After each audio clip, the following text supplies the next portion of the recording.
Ladies and gentlemen, if you can find a seat, if there is a seat. We are going to get started here. This is the City of Desert Hot Springs regular meeting of the City Council, and the City Council serving as successor agency to the Redevelopment Agency Board and the Housing Authority Board for January 16th, 2018. This is our 5:30 presentation period. And our first presentation tonight is going to be presented by the California Commission of Peace Officers Standards and Training, which is also known as POST. Excuse me. The executive certificate to the Chief of Police. Where's he at? The man of the hour. Our police chief, and there's somebody from POST. You can come through the barriers there if you choose to and turn the mic around, and the chief will help you there. And if you want to introduce yourself, or chief, would you like to introduce him? Yeah, let's have him speak to the audience. And this is Gary Manini, who is with POST, which is the California Peace Officers and Standards of Peace Officer Standards and Training. And I'll just turn it over to you, sir. Thank you. Good evening, Mayor Mattis, Mayor Pro Tem Zavala, council members, pardon me, Betts, McKee, and Parks, residents of Desert Hot Springs, Chief Monderry, Mrs. Monderry, and honored guests. As the chief indicated, my name is Gary Manini. I'm the regional manager for Riverside, San Bernardino, Inyo, and Mono counties, as well as Los Angeles County Sheriff. And I'm here this evening at the to represent the Commission on Peace Officer Standards and Training and our Executive Director, Manuel Alvarez Jr., to present a post-executive certificate to Chief Monderry. The post-executive certificate is awarded only to police chiefs and sheriffs who have successfully completed all of the required training and have served at least 2 years as the chief executive of their agency. The executive certificate recognizes the tenure of the chief and the responsible position that he holds with the department and the community. POST was formed in 1959, and in the 58 ensuing years, only 1,614 of these certificates have been issued. And that truly underscores the value and meaning of this particular certificate. I've had the honor and pleasure of working with Chief Monderry for several years and know him to be a consummate professional and a wonderful person to work with. And with that being said, I would like to present the post-executive certificate. Chief? To Chief Dale Monderry. Well-deserved, and congratulations.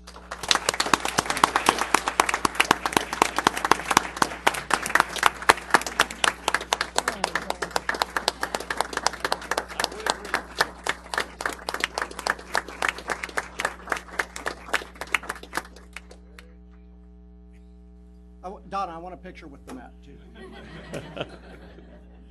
Go ahead, I'll step up. Oh, no, you too, Gary.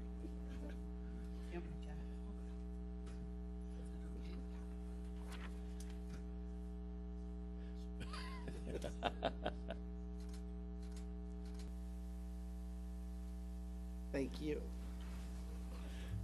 Thank you, sir. My pleasure. Congratulations. Well deserved. Thank you very much. It's a true honor to see our police chief honored. And then with that said, our item number 3 is it is an honor for the City of Desert Hot Springs to be able to allow our police chief to swear in some new officers. This is always an important day for the City Council, and we always like to make little pomp circuits over this because of the merits that it has coming from our department.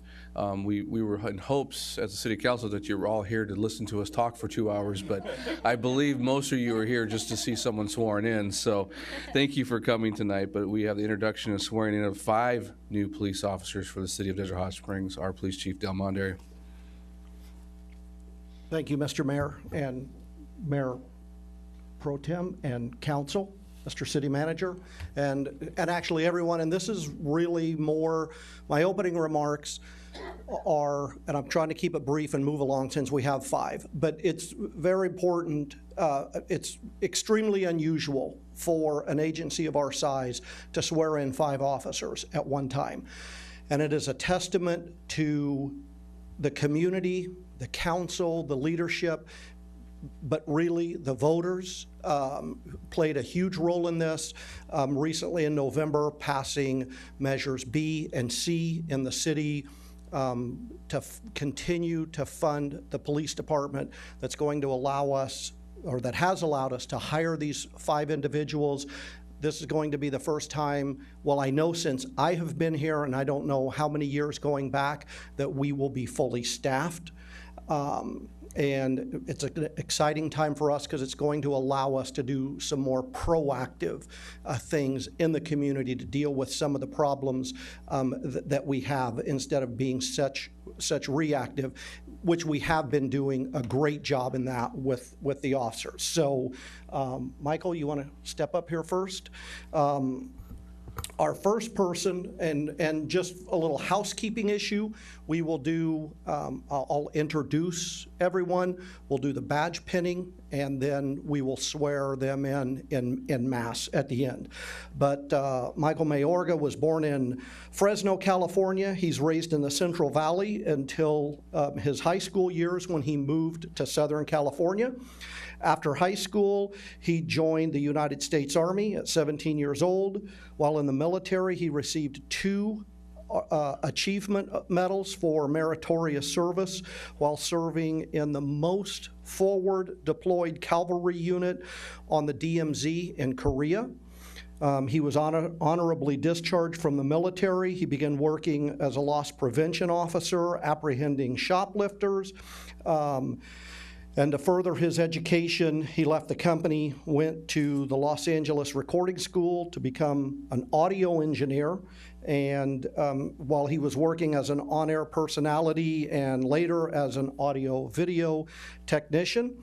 And in 2016, Michael sponsored himself, which basically means he paid out of his own pocket to attend a police academy, San Bernardino Valley College Extended Basic Academy. And he graduated #1 in his class overall, as well as #1 academically. So we have very high hopes with him. I know he has some family members. His mother, Gloria Gonzalez, is here, along with his aunt and uncle. Michael has given me the honor to pin his badge.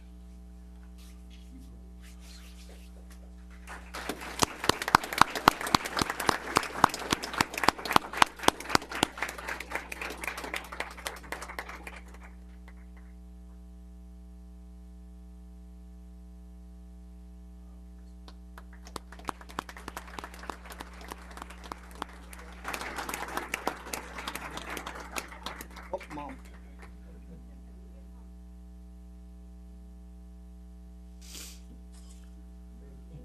For everybody else that's family, if you want to move down closer, next it will be Jason Jimenez. You guys are welcome to slide down here. Jason was raised in Montebello. He attended Pasadena City College, where he majored in sociology. He worked as a police cadet at the Pasadena City College Police Department for 4 years. In 2014, he attended the San Bernardino County Sheriff's Academy at the Frank Bland Regional Training Center in San Bernardino. Upon graduation, he was appointed as a deputy sheriff, assigned to the West Valley Detention Center, where he, I know, met Captain Don Yoder at the time, and then he went to work at the Pasadena Police Department, and by then Captain Yoder had went to Pasadena City College and was a member of, or was the chief of police for Pasadena City College, where he got to know Jason even a little bit more, where Jason worked patrol, was doing community relations, and I believe Captain Yoder told him, do not leave the sheriff's department, and he did it anyway. And when he was at Pasadena, I know that Captain Yoder started talking to him, and because he called me and says, I got a guy for you. And then started talking to Jason and tell him, hey, you need to come to Desert Hot Springs. So we are very honored and happy to have him with us. And his fiancee, Joella Garcia, is going to, oh, there you are, is going to pin his badge.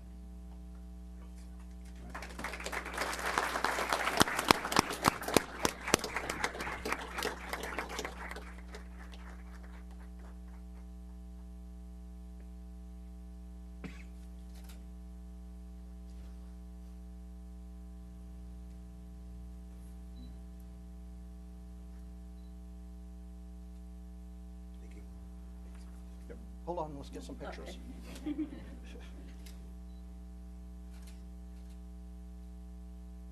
Tom.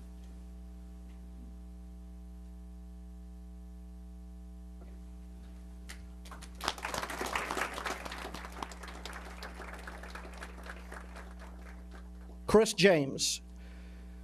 Chris was born and raised in San Bernardino County, or in San Bernardino, and after the old fire a number of years ago destroyed his family's home in 2004, they relocated to the high desert, where he currently resides with his wife, Candace, and his two sons, Kyler and Camden. Did I get that right, fellas? Yes. Oh, there you guys were over there a second ago, weren't you? So he currently resides there. He's worked at San Manuel Casino as a public safety dispatcher for the last 13 years. And while working with San Manuel, he took several classes, including the Dispatch Academy, Verbal Judo, and many other classes. And we have a few officers that started their career at San Manuel. So Chris knew some of them, and actually, Detective Tooth here, is he still doing an interview? He's a friend of Detective Tooth. He came and started doing some ride-alongs, and I like telling this story. And after about the second or third time I saw him, I finally asked him what was he doing, and he acknowledged he was kind of muddling through, trying to figure out what he was going to do.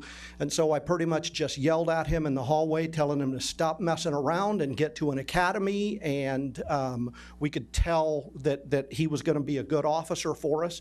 So that's what he did. He also put himself through the academy, their extended basic academy, which he completed in October of 2017. And he applied, and we are very happy to have him. And his wife, Candace, is going to pin his badge.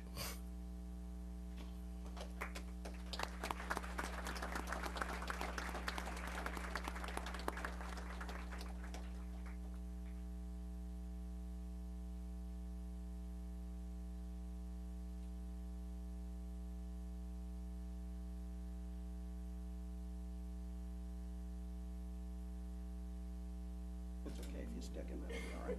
Got the best on, I say.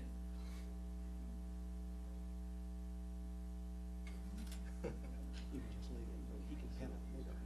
Yeah. Oh, there you go, as long as it doesn't fall out.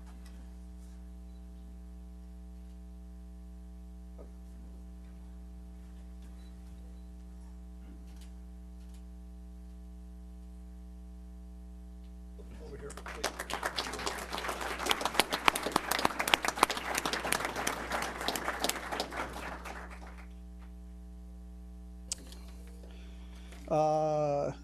Evan.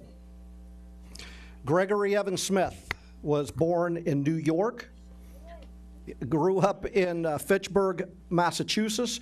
He graduated from high school in 1998. It was actually a vocational high school, and he, upon graduation, became certified as an auto body technician.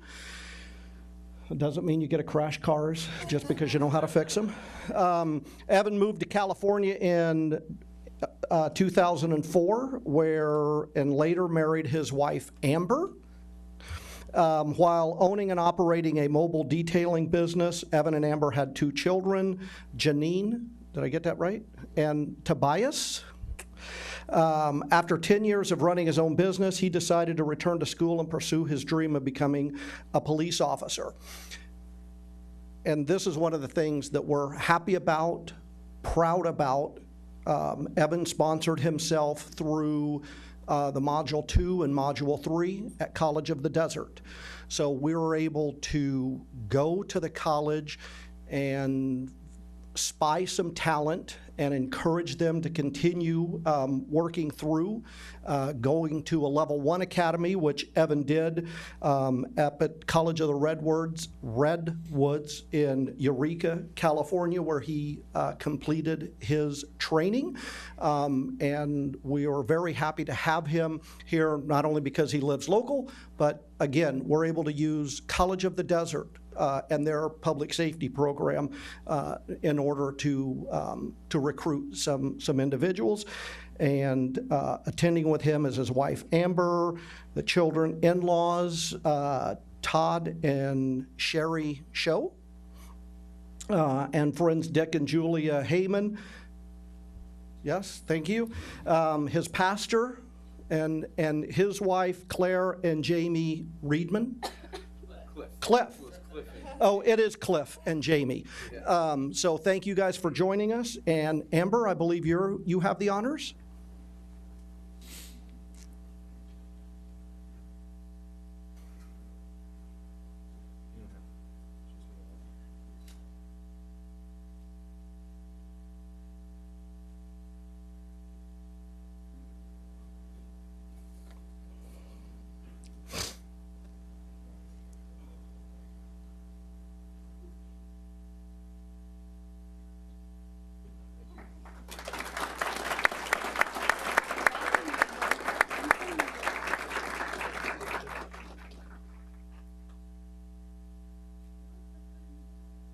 No, he's the man of the hour.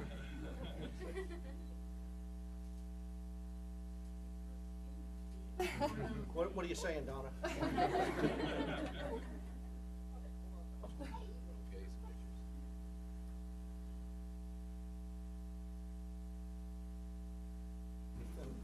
You got yours? Okay.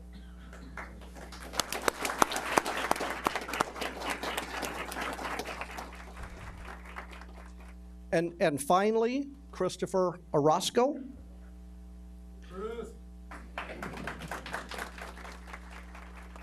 Chris was born and raised at Indio, where he currently resides with his family. While attending Indio High School, he participated in multiple sports, including football, cross country, and wrestling. In 2014, he attended also the Public Safety Academy at College of the Desert and completed the program as second in command of his class. He has approximately 5 years of experience working in the security industry, 3 years in customer service, where he has effectively utilized his bilingual capabilities. And in 2016, he attended the San Bernardino County Sheriff's Academy, where he graduated in March. And again, you know, it's nice to hire somebody who lives at least regionally, attending, you know, the college. With him are his girlfriend, Jessica Lerma, and his parents, Jose and Dora Orozco, and Jessica's parents, Fred and Alma. Thank you. And Jessica, I believe you have the honors.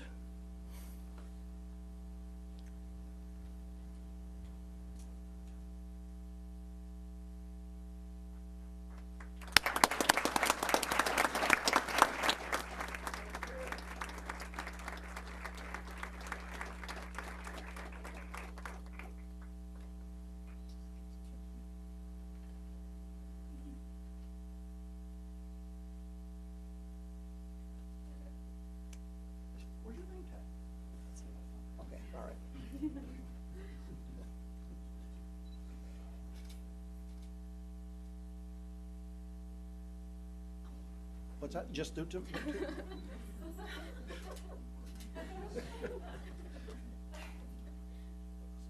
there.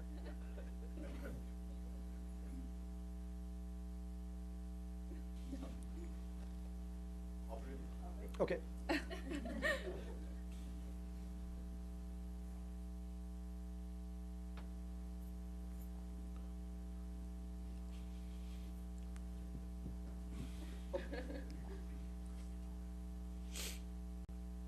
Got it. Okay. And gentlemen, I will turn it over. I will turn it over to our Deputy City Clerk, Roberta Cernick, for the swearing in. Thank you. And then I have one more closing. Okay. Please raise your right hand. Do you, Michael Mayorga, Jason Jimenez, Chris James, Gregory Smith, Christopher Orozco, solemnly swear or affirm that you will support and defend the Constitution of the United States and the Constitution of the State of California against all enemies, foreign and domestic, that you will bear true faith and allegiance to the Constitution of the United States and the Constitution of California, that you will take this obligation freely without any mental reservation or purpose of evasion, and that you will well and faithfully discharge the duties upon which you are about to enter. Congratulations to all of you.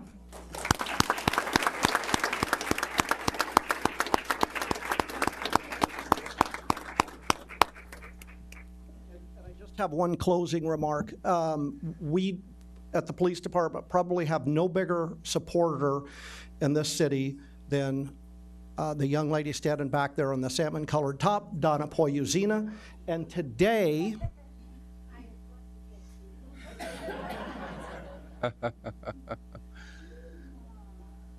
today is Donna's 28th birthday.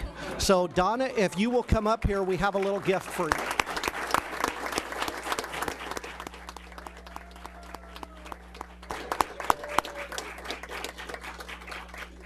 Donna, I would have said you were 26, but you know, Chief's always trying to get the highlights.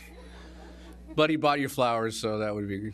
And with that, do you want to adjourn? I'd like to introduce these guys. Gentlemen, You on guys? behalf of the City Council and the City of Desert Hot Springs, please be safe. Respect our citizens as they will respect you, but most importantly, be safe, and we're 100% behind you. Thank you.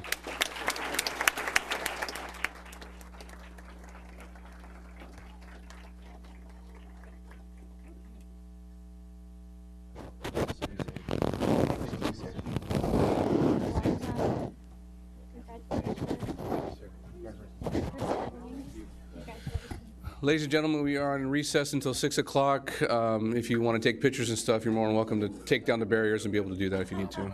We are recess.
All right, ladies and gentlemen, if you can find a seat.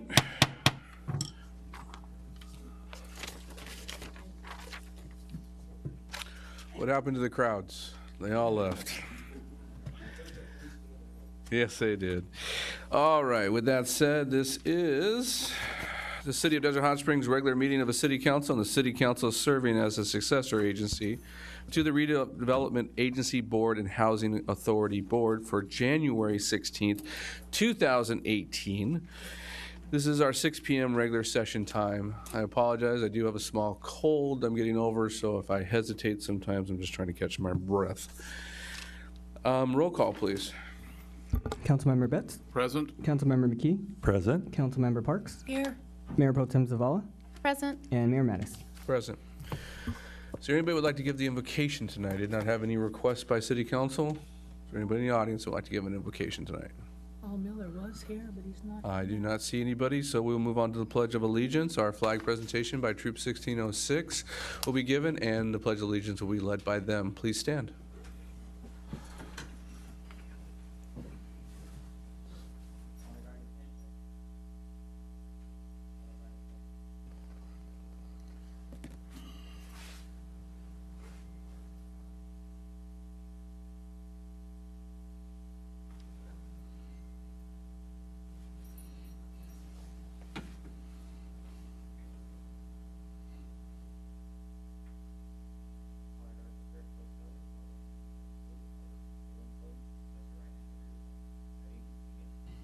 I pledge allegiance to the flag of the United States of America and to the republic for which it stands, one nation, under God, indivisible, with liberty and justice for all.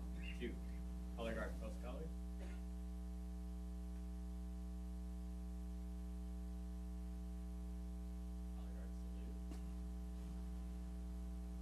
2. Color guard regroup. Color guard dismiss.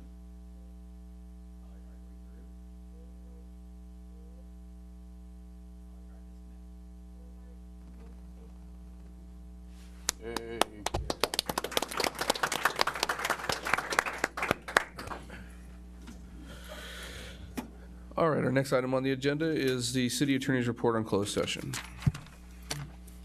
Thank you, Mr. Mayor, members of the City Council. We have no reportable action.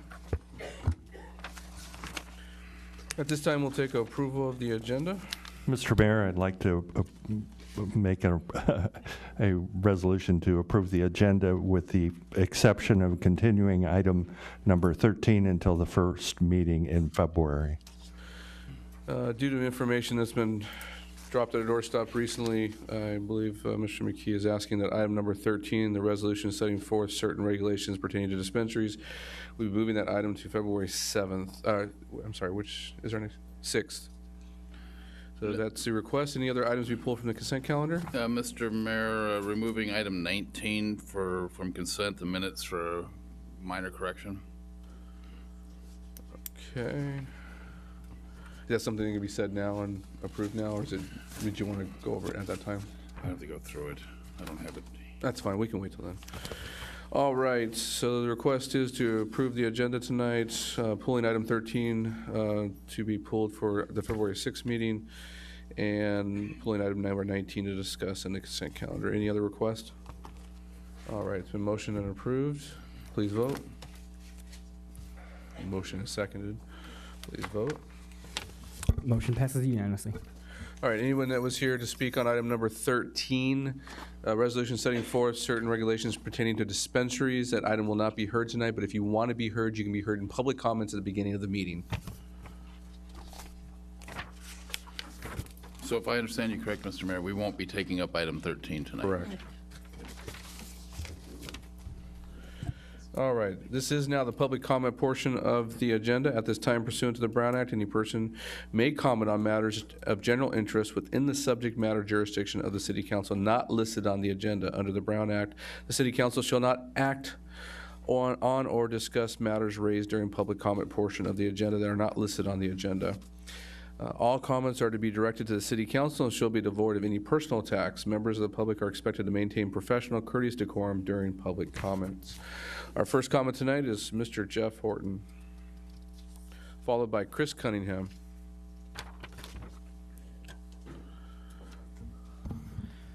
Mayor, council, staff, and the community. My name is Jeff Horton. I'm the Veterans Liaison on behalf of Mayor Scott Mattis, also the Post Commander for the Veterans of Foreign Wars, Post 1534 here in Desert Hot Springs. Just to let you know that we did a successful event for Christmas for Veterans. We sponsored 10 families and got them presents. Very successful. Del Mar Acre RV Park in Sky Valley sponsored a combat veteran family, donated $244 to them, as well as we at the Post gave them gifts. Caliente RV Park had a healthy event going on where Senator Jeff Stone was. I came to attention to knowing about veterans that live in mobile home parks that are not getting hot meals, so I am taking on this project with 2 other nonprofits to try to start getting meals to these veterans. We have to identify them first, so I'm working with every activity director in the Desert Edge and Sky Valley region. Then I will be coming over here to the senior center and start working with them so we can start getting hot meals to veterans that are not getting them, especially our seniors. Also, we have on April the 7th, the Veterans Expo is coming out to the Indio Fairgrounds. I need photographs and bios of the individuals that you want to put on, because we're going to have a rolling marquee going to where it's going to show that picture and a small bio throughout the whole Veterans Expo. Also, Veterans University is March the 3rd. We will be doing a lot of events there. They'll be having a lot of breakouts. There's about 15 subjects. I sat on the meeting last week with Congressman Ruiz. There was a lot of stuff going on. The VFW is having on March 4th a poker run. That's for motorcycles and cars. That's going to be the VFW post in Joshua Tree, followed by the American Legion post 519 in Palm Springs, and out to Indio to the American Legion post 739 and post 3699. They are joint together. Then the final is here at our post here in Desert Hot Springs. We'll have live music, raffle items, and so forth. And again, Mayor, if you want to participate, we have a golf tournament again coming up on March the 31st. There's a lot more stuff that I'll be briefing next month at the next City Council meeting, but we are trying to outreach as much as we can for veterans. I also have another issue that was brought up to my attention. I met with the 4th District Supervisor, Manny Perez, today at post 739 in Indio. For the homeless veteran aspect, we're starting to have a huge influx again. Same one, so we're going to try to work with the HUD-VASH program. So if you have any questions, please come down in the VFW or contact me at veteranspost1534@gmail.com, or contact me at 760-671-6185 to be able to get me information. I need this stuff for the photographs and the bios by February, mid-February, because we have to have this all turned in. Thank you so much, and have a great night. Thank you, Jeff. Mr. Chris Cunningham, followed by Eddie Johnson. Good evening, Mr. Mayor, council members, staff, residents. Thank you so much for the time. Chris Cunningham, Desert Valley Disposal. I just real briefly wanted to give a quick reminder and then point out a couple solid waste issues. One, next week is our quarterly cleanup. Citywide, place your items out by Monday morning, 6 a.m. And we're gonna go around the city one time, pick up everything you got out there. Of course, we've been doing this for a long, long time, so I think most of the residents know what the drill is. But if we miss anything, just call us, let us know, we'll come pick it up. The illegal dumping program. The word is out. There's a lot of, we're getting calls every day. We're still picking up at least 10 tons a month. So it's doing its job. Hopefully out there people notice, but as soon as they see something, just give us a call so we can collect it. I know sometimes there's some hidden spots out there that we haven't seen, but if anyone sees it, just call us up so we can come and get it. More recently, the cannabis waste cultivation. It started. There's a few of them that are already in the process of producing waste. The state has regulations on this waste, and over the last several weeks, about a month, I've been working with the cultivators to design a program for them specifically for the cannabis waste that meets the Cal Cannabis regulations and the state regulations. So the cultivators here in the city and the city don't need to worry about compliance because there's a lot of administration involved. I know there were some emergency regs that came out, but we designed something well for them, and they've been great to work with so far. Let's see what else I have here.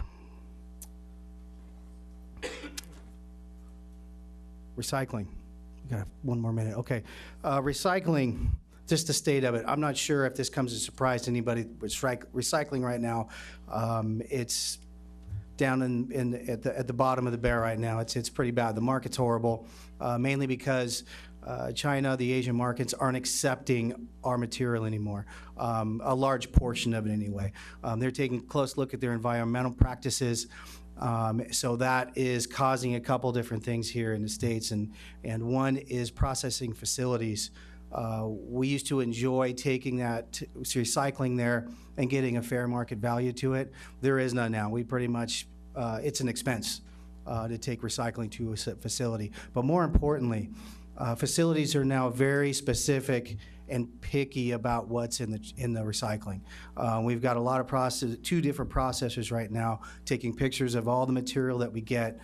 So it's important that the education factor, we may have to start this education process again to make sure that we don't get this level of contamination. Anyway, I want to do a long presentation for you guys, maybe in about a month or 2 if you'd like. Thank you very much. Absolutely, Chris. I think that's very, very important. We go through this all the time, and I think too many people recycle too many things that aren't recyclable. So this will be important to us. We'll get you scheduled. Happy New Year. Thank you. Eddie Johnson, followed by Marcus. Is it Aguirre? Aquino. Sorry, I couldn't read it right. I apologize.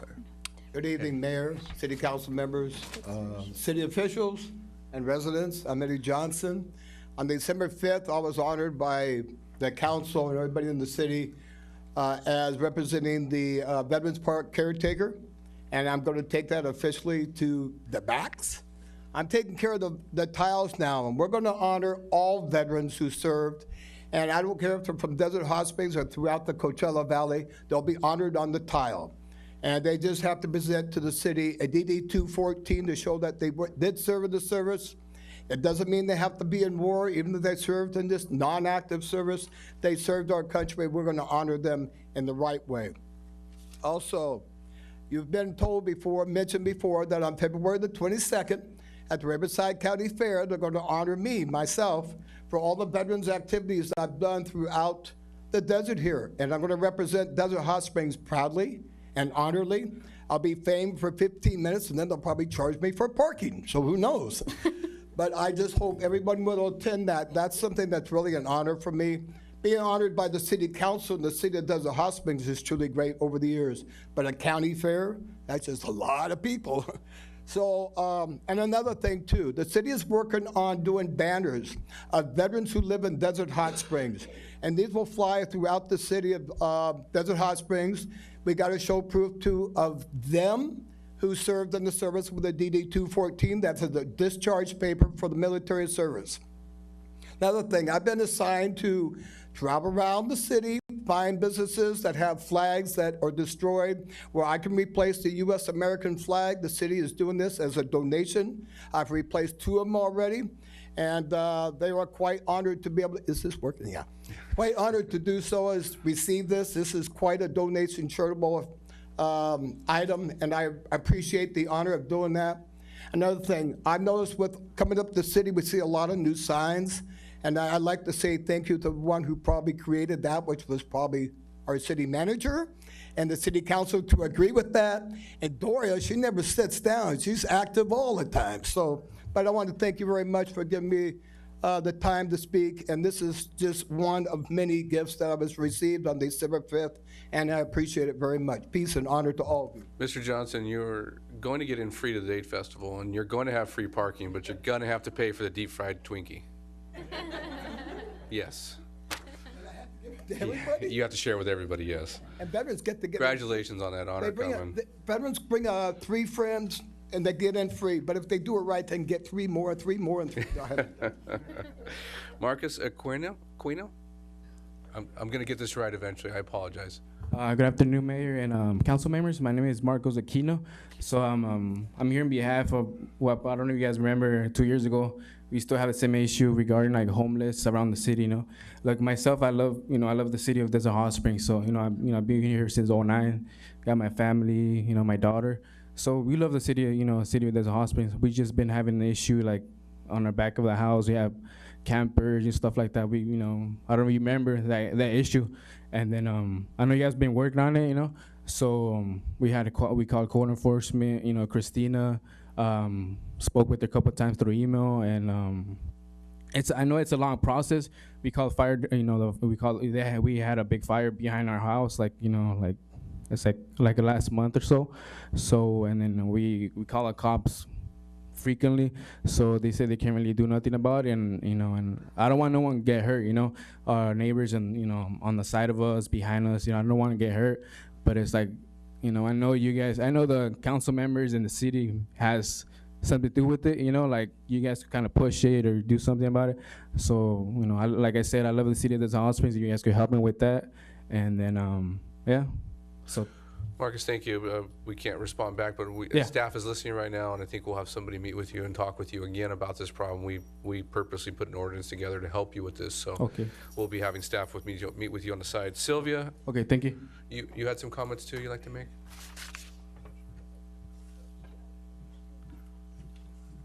Good afternoon. I wrote everything down. As my husband said, I'm sure you remember us from the same problem, our neighbor behind us on Buena Vista. We've lived at our house for, basically 2 years now. So since the last council meeting when I was supposed to find out since last speaking to any of you, I was under the impression the council members were wanting to help in the manner that they would make a code where people could not sleep in tents in someone's backyard. Since the last council meeting when I was supposed to find out if it went into effect was going very late, I had to get home to my kids. I tried calling the next day to find out if it went through, but no one returned my calls, and apparently nothing has gone through because I am sadly still having the same problem. I feel as if these council members really don't care about their citizens' requests or concerns, as I have more than, actually, to be exact, because I called today, I've called the police department 15 times, tried to get in contact with you guys as well. But of course the police can't do anything about it without a description. And since they're coming and going, I can never give anyone a correct description, as there's different people all the time living there. I can't help but feel I'm being forced to sell my home, as I have asked for help from my local government, as problems keep arising right in my backyard. Just to mention a few things that have happened since last speaking about this to you. My toddler was outside one evening playing in her jumper, one afternoon, which as you would assume would be a safe place for her to be since it's my backyard. And I was right next to her on the other side of the wall. I heard someone in my driveway, and come to find out it was a female that was living in the backyard. I don't think she's there anymore. This just happened like 2 months ago. She had jumped into my backyard, and my backyard is big, so she jumped into my backyard. She walked all the way to my carport and jumped that fence. I don't know, I guess just because she wanted to get into the other side of the street. And not only that, I think it was yesterday, my daughters were playing outside in the backyard once again. And they got quiet. I went outside to see what was going on. I saw them staring at the fence, and there was a man staring at them from the fence. So please just let me know what we can do to help you guys, to help us solve this problem. That's all. Thank you. Thank you very much. We can't respond directly here, but during the city manager's comments and city council comments, if you wait around, there might be some comments that can help you with this. Also, staff will be waiting off to the side to assist you. This is very disappointing. Mr. Michael Picardi, this is last call. Good evening, council, staff, citizens. Happy New Year. Haven't seen you guys since last year. I have just a few announcements. The Friends of the Desert Hot Springs Library is again open after being closed for the holiday season. We have an incredible selection of books at amazing prices, and all of the proceeds go to the programs at the library, be it the Jazz Cafe, Story Time, Movie Day, and the Meet Your Local Author series. The bookstore is open every Saturday from 10 until 3, excluding holiday weekends, and the address is 66580 8th Street. Speaking of the local author series, our next local author is Allison Lenore Analora. excuse me, hers is an autobiography in which she shares her transgender journey from male to female. This is a very poignant and real story, and it also fits with current events that are happening that we hear every day in the news. This is a story of a person finding their true selves. This is going to be February 1st here at the Senior Center, beginning at 6 o'clock. I have been asked to serve on the Community and Cultural Affairs Committee. I expect to give the commission my full attention, along with my continued work with the Friends and the Advocates. This is sort of a bittersweet evening for me because I will no longer be doing press releases or serving as the administrator for Desert Hot Springs Daily. I have thoroughly enjoyed doing all of this for the past year and a half and will devote my efforts to these other ventures. Again, I thank you all for your continued support and look forward to working with you all in the future. Thank you. Thank you, Michael. All right, we have no other public comments. Would anybody in the audience like to speak to an item that's not on the agenda tonight? This is the final call.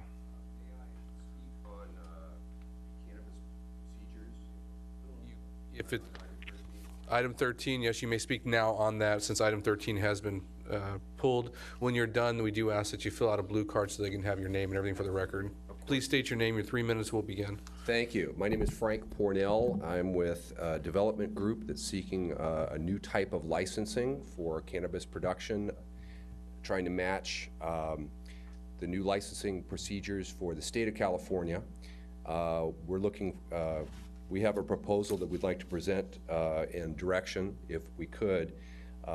We're seeking a micro business license within the city of Desert Hot Springs. I'm a resident of Palm Springs, and we have a development group that's interested in bringing not just cannabis production, but related science and technology, specifically STEM-related production techniques and monitoring through cryptocurrency, kind of an advanced thing, but we'd like to bring some very high-tech opportunity to the city of Desert Hot Springs. Thank you for your time. I would look forward to a direction on how to bring this for pre-conference for a use permit.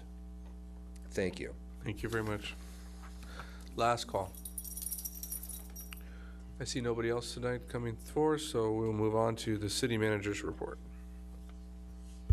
Thank you, Mr. Mayor. I have nothing to add at this time. We will. We have been working on the Buena Vista issue. I'm getting an update from the chief and Danny, and I'll be able to provide you all that in writing this week. Thank you very much. Mayor and council members' comments. I know that there was a lot of time off. I don't know if a lot of us had a lot to do on that time, but stalling here, I finally got someone in the queue. Mr. Betts, you go first. Thank you, Mr. Mayor. It was a lot of time off. How long has it been? 6 weeks. December 5th. Wow. There was Christmas and I think a New Year's in between there and a whole lot going on. So I've had my fill of putting Lego together, let me tell you. Okay, I think it was last Saturday, moderated a forum on various issues related to the cannabis industry. It took place up at the Spa Hotel. It was well attended. I think there was probably about 30 people in attendance. A very good group. Took the opportunity to provide some history on the city's actions and the voter approvals in 2014 regarding the marijuana issues, and also took the time to let everybody know that the city, there's a lot of national news out there that says the city's broke and that the marijuana industry was singularly responsible for bringing us back from bankruptcy. It seems to be a popular theme, like most recently with MSNBC. We got ourselves in good financial shape. Certainly the industry is very important financially to the city, but I just always got to say that we dug ourselves out of that problem through some good financial management, and that anything else that comes after is just going to be that much nicer for the city. And oh, by the way, thank you voters for Prop B and C. I think we said that last time, but that's worth mentioning again. It was pretty quiet, but I did attend the League of California Cities Division meeting in Rancho Mirage with a few of my fellow council members. Was it yesterday? I guess it was. Attended the Martin Luther King Jr. ceremony at the Baptist Church, and That was very, very well done, very well attended by people across the valley. Enjoyed that. Attended the Airport Land Use Commission meeting. Southern California Association of Governments was quiet. We'll be starting up again in, was it February, Joe? First meeting will be in February, so we still have a while there. Met with the auditors today on a future agenda item coming up. And then I continue to work with individual residents on concerns they have. Please contact me at any time. And I guess they're not nearby, the people that we're talking about the issue, but if you have something that you feel is not getting done, or a concern, a particular concern, write every council member up here. That's our job. We are a liaison between you and City Hall. We are not actually City Hall. And if you think something's not getting done, let us know. Also understand that some of the things that come up don't happen instantly. They aren't resolved instantly. There's legal processes that have to go through. Somebody will call and say, hey, I've got a rooster in my yard. It's keeping me up, or it's waking me up in the morning.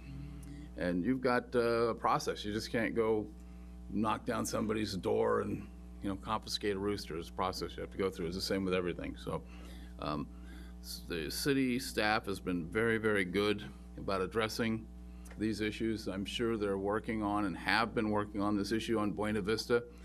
I'm sure it's a very frustrating thing for the people having to deal with it, but again, it takes a little bit of time. There are legal protections for property owners, even if they are in error. Mr. Mayor, that's all I have. Oh, wait a minute, one more thing. Really, really saddened to hear about the loss of Anna Mae Moss. I saw her at least once a month or more at the different functions, and she's one of these people that always just made you feel good and welcome in the room. And I don't know if there's a lot of people in the world like this, but wow, was that shocking news. And I'm sure sorry to hear about that one. I understand there's a memorial service at Vista Montana at 11 o'clock this Saturday, and encourage everybody to, the new Anna Mae to attend. So Anna Mae, wherever you are, thanks for how great you made me feel every time I saw you. Really, really gonna miss you. Councilmember Parks? Thank you. I can't believe the last time we were here was December 5th. Anyway, on the 7th of December, I attended the Local Area Formation Commission, LAFCO meeting in Lake Elsinore. It was at the Lake Elsinore Water District offices. One thing, when they don't have them downtown Riverside, we get to go all over Riverside County to have the meetings, and so I'm learning a little bit about Riverside County. Unfortunately, there was nothing pertaining to DHS, Desert Hot Springs, on the agenda, so nothing to report. On December 9th, I think we had a wonderful Desert Hot Springs Christmas parade. I hope all of you enjoyed it. I think everybody that was in it enjoyed it. On December 11th, the Women's Club had their annual Black and White Scholarship fundraiser, another exciting event. A lot of community members attended. On December 12th, the council had a special meeting regarding an urgency item. On December 16th, Donna Pugliazzini had a very successful toy giveaway. She had toys for over 450 Desert Hot Springs children who would not otherwise have been able to have something for Christmas, and that was done at the John Furby Pool.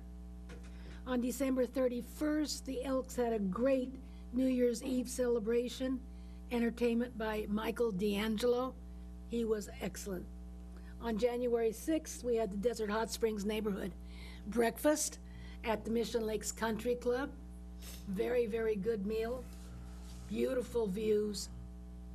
On January 8th, along with Russell and many, many city staff, attended the League of California Cities Riverside Division meeting hosted by the City of Rancho Mirage at the Ritz-Carlton.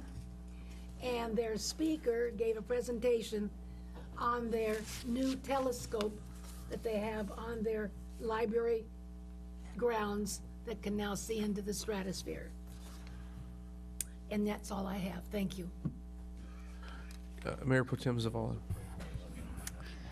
Well, Happy New Year. It's 2018. I can't believe it. But I attended a few events now that I think back, and it was December 5th was our last meeting date.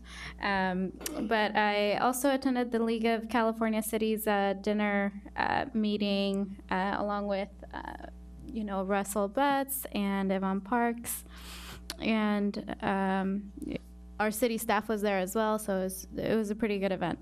I also attended the Family Resource Center bike giveaway here in Desert Hot Springs, which was a really nice and touching event. The Desert Hot Springs Senior Center Christmas party, they had lots of cookies. It was amazing. I love dessert. And I also attended a RAP board meeting, the Women's Club Scholarship Dinner, and I attended a point-in-time count training for Riverside County. So if you're interested in going out and participating in the homeless count, Councilmember Joe McKee is actually leading that effort. So he'll be putting people into teams. So I'm excited to do that. And that's pretty much it for me. So thank you. Councilmember McKee? That was too quick. I'm not warmed up here. I had the pleasure of having jury duty during the downtime, which is always a highlight. I had meetings with both the advocates for for Desert Hot Springs Library and the county supervisor about what's going on with the library, and meeting the new library, not the one we have now. We expect over the next few weeks for some things to happen as far as that's concerned. I met with various developers and vendors specifically about some utility issues we have in the industrial area, and I think we're moving along as far as that's concerned. The pit count, point-in-time counts taking place on the 23rd from 7 to 11. We already have a good number of volunteers, but we can always use more. What happens with that is basically we go out and we attempt to count all the homeless people that are in Desert Hot Springs. There are a couple reasons that this is important. First, that pretty much resource gets spread out based on the count that we get. But more importantly, I think the people that have participated over the last 3 or 4 years have had their whole vision of what homelessness really is changed. So it's the sort of thing that modifies your view about what's going on in the homelessness issue. I wanted to mention, supposedly the regional homeless program is starting up right now, and I wanted to make sure that the city staff and the police department specifically have gotten some interfacing done with Path of Life. Has Path of Life gotten in touch with you at all? I have a homeless committee meeting tomorrow, and I'm going to bring that up because I think that that's the important thing with it for us, because we are going to have a resident person here in Desert Hot Springs trying to work on this issue. On the 31st of this month, there's going to be a very important event at Agua Caliente in Rancho Mirage. Painted Hills Middle School is putting on an event. It's a dinner. The flyer for that exists both on my website and the mayor's website that I know of, and maybe more now. This is a very, very important event. The students in our schools have to basically scrimp for any money that they can get because of the way our city is. It's poor. And when they see Palm Springs and Rancho Mirage going to Japan and Europe and things like that as a band, and we are in a position that the teachers in town have to scrounge enough money to rent a bus so that they can go to a competition in state, there's a lot of inequality, and it causes many problems that people don't see. Mainly, some of the better students and musicians and athletes go to Palm Springs and Rancho Mirage rather than staying here in Desert Hot Springs. So the teachers that are in all those schools, specifically Brian McDaniel, who's running the program at Painted Hills Middle School, are trying to put together fundraisers in order to try and take care of that gap that exists. I would appreciate it if anyone that's listening to this could look at that flyer and attend. Just as a real quick issue that's a small one, I just received something from some of my union friends about a apprenticeship program that's going to exist in San Bernardino, an event that exists on the 31st of January. What they're doing is trying to introduce high school students to what's involved in becoming a journeyman electrician in the union. I think that this is a massive event for people in our town that don't want to go on and go to college, but want to learn a trade, and more than that, a trade that pays very, very well. If there's someone in the audience or any place else that has a child, or the child itself can get in touch with me either on my phone at home, which is listed on the city website, or my email. But I think these sorts of things are very important to make sure that people in our town move forward and get good paying jobs. That's all I have. Thank you. And I had 2 items, but as they were talking, now I have 7. We forget about, when we take a break, some of the things we do attend and how busy we really are. But I did attend Riverside County Transportation Commission last week for the city of Desert Hot Springs, and there really was only one thing. It was a mid-year budget review, and that's nothing that really pertained directly to Desert Hot Springs. I did have the honor of naming the senior inspiration for the city of Desert Hot Springs. As mayor, a lot of people think that I have a magic wand and I have all this power, but really I have little. But I do get to name the senior inspiration person for the city, and that's always an honor to do. And I had been given a list from different organizations and people throughout the community, and this one was really close to my heart. I this year nominated Rosemary Stonick from Food Now, who has served, according to the paperwork, 24 years, but we were corrected when I was presenting it to her. She's actually volunteered for Food Now for 42 years. And she just turned 90, and she was my first grade teacher. So it's been a real honor. I surprised her with it. The county supervisor's office will now take over at this point, and then in March? April, they will present all the senior inspirations from every city, and I believe 2 from the county. So it's a true honor to do that there at Food Now and surprise her with it. So if you see her around town, congratulate her. I did attend the Women's Club Black and White Dinner. It's always a fantastic event, and the money that's spent on our youth and our community from the Women's Club is just amazing. And this really goes back to our community and helps young people in our community really get the education that they deserve. We attended the parade, the tree lighting, all the fun festivities during the holidays. I was asked by the Wander List, which is a small segment done by the Greater Palm Springs Convention and Visitors Bureau. Andy Lasco, some of you might know her. She's a local resident, grew up here, did served with one of the news agencies here for a long time before moving on to a couple other organizations, and then now works for the Convention and Visitors Bureau. And she produces, with a small crew, a segment on their website called the Wander List, and it goes all over the world. Last season was their first season. They did 14 episodes. The first episode ever was done at Cabot Museum. They've done Mission Creek. They've done others throughout the Coachella Valley, and you can see this on the Convention and Visitors Bureau.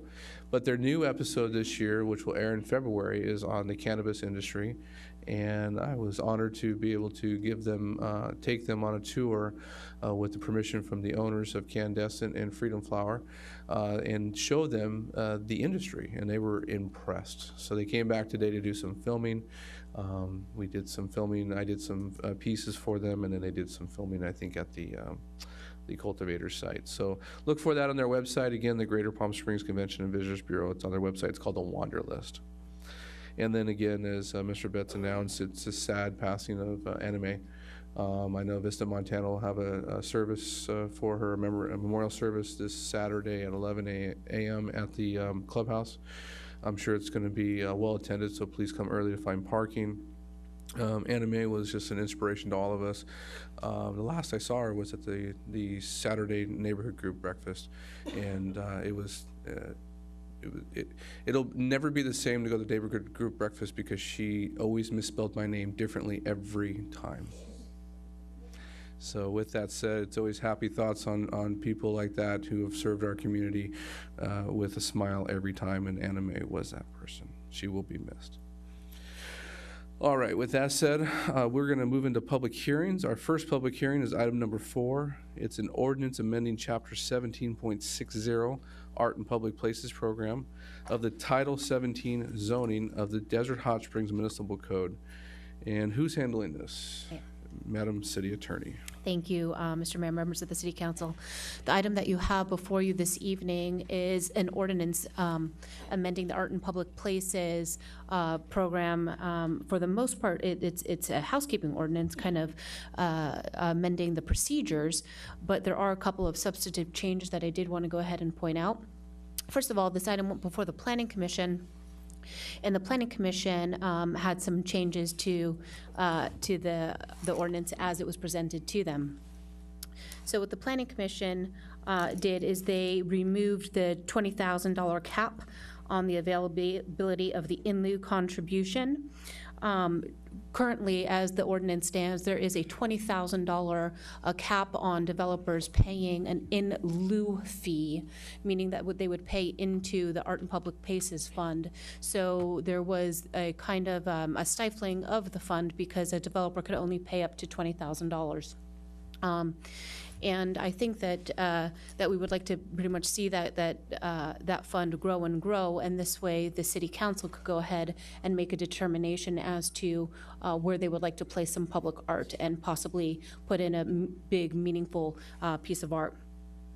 The second thing is that there was, as I drafted it, and the Planning Commission changed it, there was a requirement that the industrial developers only pay into the in lieu fund, and that they would not be able to actually put a piece of artwork on their property.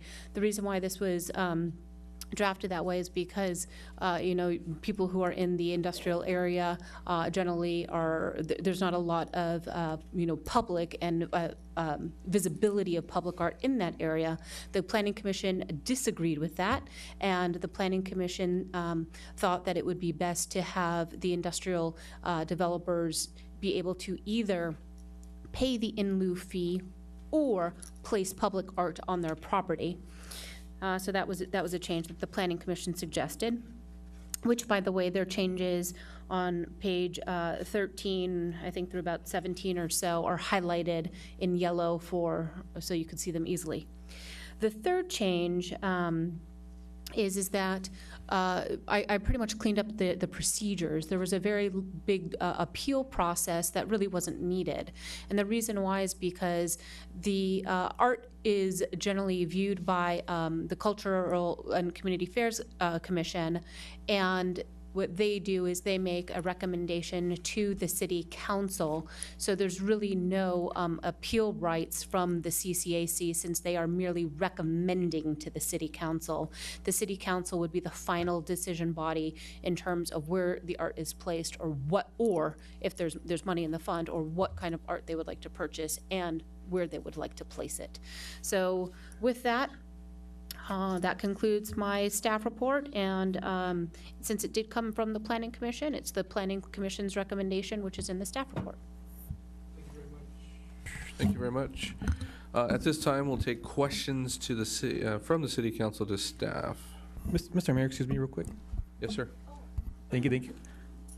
Were you supposed to pass it down to the Community Development Director? I'm so sorry. Thank you very much. Development Director Daniel Porras. I just wanted to let everybody know on January 10th, which was last week, the Community Culture Affairs Commission met, and we also discussed the Art in Public Places ordinance. There was a few items discussed, and the commission moved and approved a motion with a few items for the City Council to take into consideration. I drafted those items 1 through 6 with different section numbers, and I printed them out for your review. This is just for consideration. These aren't shown in your staff report. That's why they're just consideration. I'll go over them real quick for the record. Item 1 is to remove the $20,000 cap in its entirety, which is already currently proposed. Item 2 was to remove a $100,000 threshold of all forms of development projects, instead having all development projects subject to the Art in Public Places contribution. Currently, if a tenant improvement or development project is under $100,000, it is not subject to the Art in Public Places program. The third item was to limit the allowable improvement expenses of funds to include only the art piece and eliminate site preparation, landscaping, and lighting as an allowable expense or valuation item. The fourth one was to add a requirement of art in public places applications to have the application to be required to be notarized by the signature by the property owner. The fifth one was to add language that includes city responsibilities in maintaining the public art. And the sixth one was to add language that set a time frame that requires a property owner to replace the removed art within 60 days of removal. Each section is identified in the 6 items, and these are only just for your consideration. Thank you. Thank you very much. Anything else from staff? I see none. We'll go to city. We'll actually, yes. Questions of staff from the city council. Mr. McKee. First of all, I apologize for being the driving force, I think, but behind this, because I think it's caused some confusion and has opened some things up that I'm not real happy with, too. The reason we brought this up and asked to review this process is because of experience we've been having with people that had used in lieu possibilities for public art rather than actually had put the public art on their property rather than using in lieu as a possibility. I am disappointed at the way we ensure that the amounts of money are proper as far as the in lieu contributions. I take that back, as far as the stuff that's in place that we're allowing them to put on their properties. And the reason I'm saying this is because several of the people that have been involved in the Art in Public Place program have exaggerated site preparation, landscaping, lighting, and all sorts of things that have nothing to do with art. And I appreciate the fact that the CCAC has suggested we eliminate all that stuff from it. I'm not sure we should go that far. I think that we should be in a position that we're flexible enough to allow some site preparation.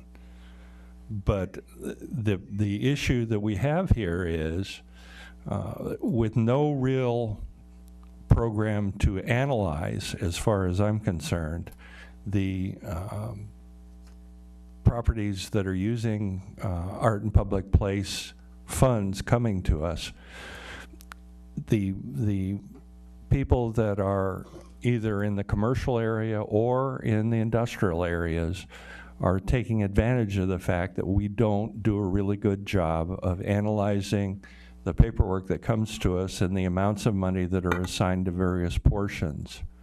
So I'm not sure that where we are now is where we're going to even end up, as far as I'm concerned, because I hope that what we can come to is a reconciliation of the problems we're having and the fact that we don't want this to be onerous to people, too.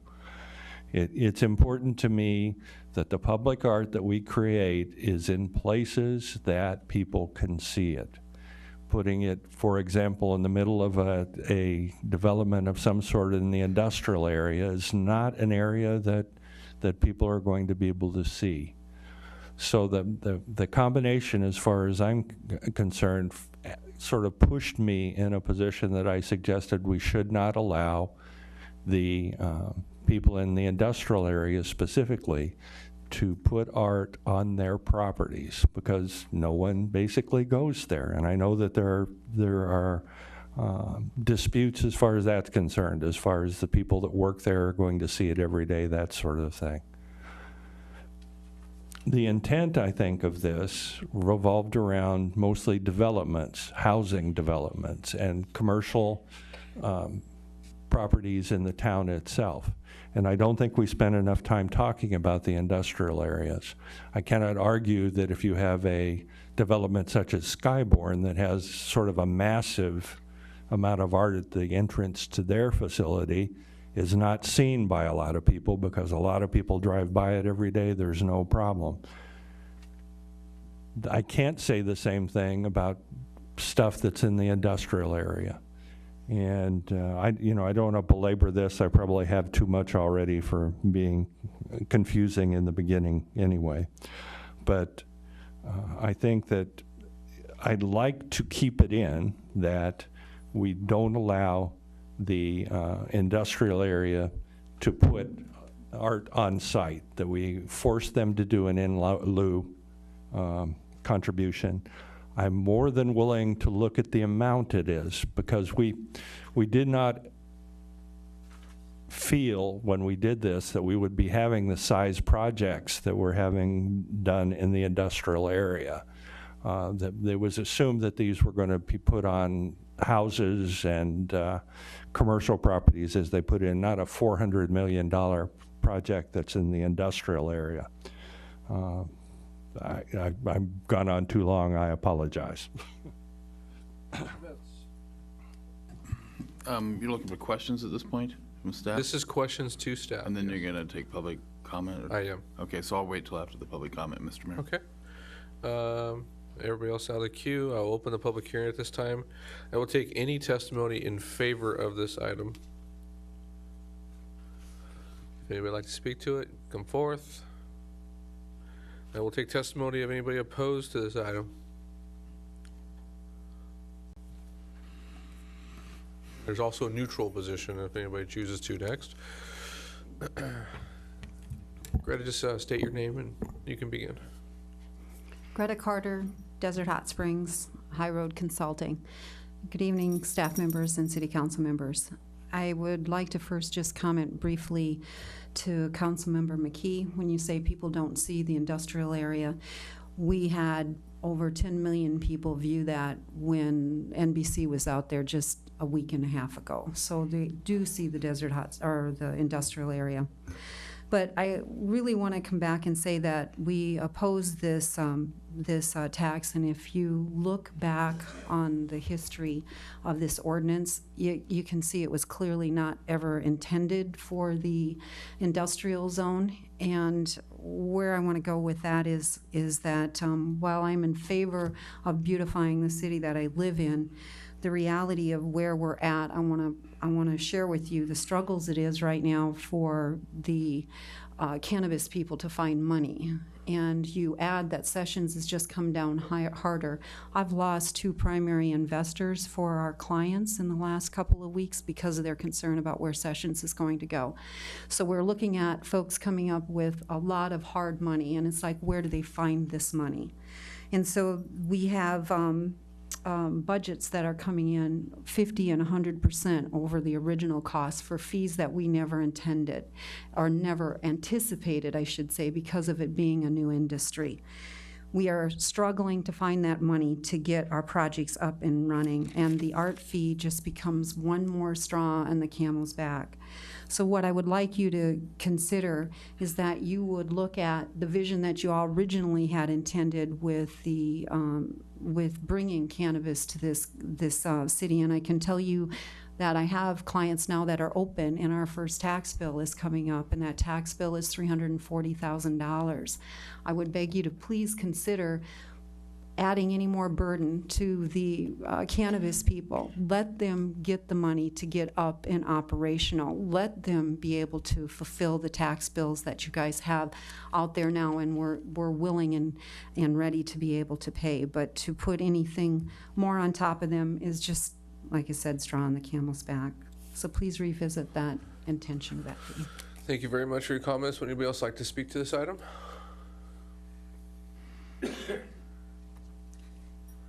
Hello, Ryan. Excuse me. Hello, Ryan Fingerhut with High Road Consulting. I'd also like to speak to this item specifically around the burden that it puts on new businesses as they're just getting started, which is really what this is aimed at, because these are new developments and new projects. I'd like to argue that at least the $20,000 cap should be kept, primarily because the industrial district specifically is a very undeveloped part of the city, and so different than, say, the commercial or residential areas primarily. They're putting in a lot of infrastructure for the city: new streets, new sidewalks, new sewer lines, new power conduits, things that are going to benefit the cities, maybe not in the sense of art, but in the sense of infrastructure. And I think that that's unique to the industrial area, and I think that's something that the city benefits from those industrial developments, and that should be factored in when considering what kind of burden to put on them when it comes to art. Thank you. Thank you, Ryan. Any more testimony in opposition?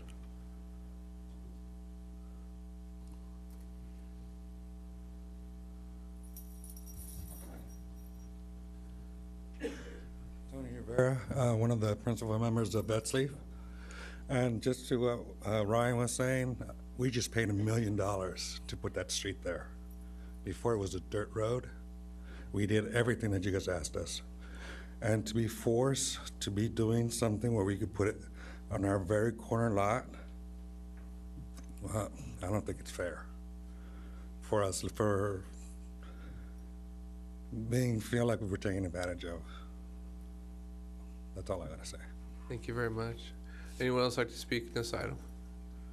All right, we'll take testimony if anybody has a neutral position or would just like to be heard on this item. I see nobody coming forth. This is the last call before I close the public hearing. This is your last chance to speak on this item. All right, final call has been said. I will close the public hearing at this time and we'll open up for discussion of the city council and questions to staff. Mr. Betts. Thank you, Mr. Mayor. Just a couple of housekeeping items on this one is, and first, I don't think this is the discussion here today is about whether or not to have the program or not have the program. That was a discussion that took place years ago due to the economic downturn and everything else that took place. The Art in Public Places program really hasn't taken off because there just hasn't been any funding going into it to speak of. And so I consider it's in its infancy right now. But the housekeeping items are that just for staff is that we need to make sure that when somebody's proposing some sort of art, that gets to the CCAC early rather than later. Because we had a situation where somebody put a whole lot of work into what art they wanted to present, and staff took it all the way through the process, and when it finally got to the CCAC, they said, no, we don't like it. And the developer said, well, geez, I'm sure it would have been nice to find that out sooner. So whatever we do on this, if we could get some step in there that as soon as something is presented, say within the first available meeting, it goes to CCAC for some kind of input. We had the same thing with architectural review of the Planning Commission. We need something like that for the CCAC on these art projects. That's a minor issue, but it's something that needs to be taken care of. The issue on what constitutes art isn't exactly defined in the ordinance, but staff, there's a lot of things that aren't defined in the ordinance that staff takes up. And staff has presented proposals to the city where they have accepted that in the most extreme case, there was a wall that was already part of the original construction, and then somebody was gonna just go and tack some art murals on the wall, and then included the cost of an existing wall into the art. And staff needs to do a better job of defining what is and what isn't. And I think they have some discretion there. They have it on all kinds of other issues. I think the council trusts staff when they come forward with those type of things. But on that specific instance, I don't want to throw out the whole program because we missed on a couple of occasions and included something in what was art, which clearly is an art. A sidewalk in front of an art piece is not art. It's an extreme situation. A wall that's already there shouldn't go into the cost of that. So if staff could just do a better job on that, I think that concern would go away. The history of this is, I was there for those big long fights and effort to get this through, to get the same thing through that many other cities have. And while it didn't specifically mention the industrial area, it was for all of the city. It wasn't just recently that the industrial areas were added to the program. They've always been there. All we did was clean up some language, specifically use the words industrial area. But as the ordinance was written, it included all development. And I certainly appreciate the conversation regarding difficult times. This program's been around through all the difficult times of the housing developers, the commercial downturn, everything else that's gone on. And so, that would just be something where you make an appeal specifically for some kind of exception to the council or the planning commission who's ever going to decide that and go through that way. But I don't want to throw out the entire program because of some particular hardship. Some people, are happy with the fee and don't have a problem with it. Regarding the other question that comes up here, should it apply to the industrial area? I don't have any problem having a very attractive industrial area, and I'm in favor of the money that's spent for this fee by the industrial applicants would go to beautify the drive with the hundreds of workers that are going in and out of their facilities. And I particularly have seen the renderings on Vetsleaf, and I think with what they're proposing and how they're, at that corner that they're looking at, I think it's a wonderful statement to their project.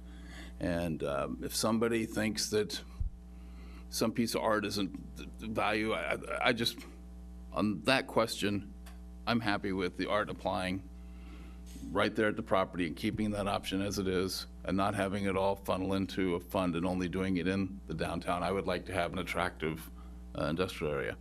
I'll hold the rest of my thoughts until I hear from everybody else. Thank you, Mr. Mr. McKee. Thank you.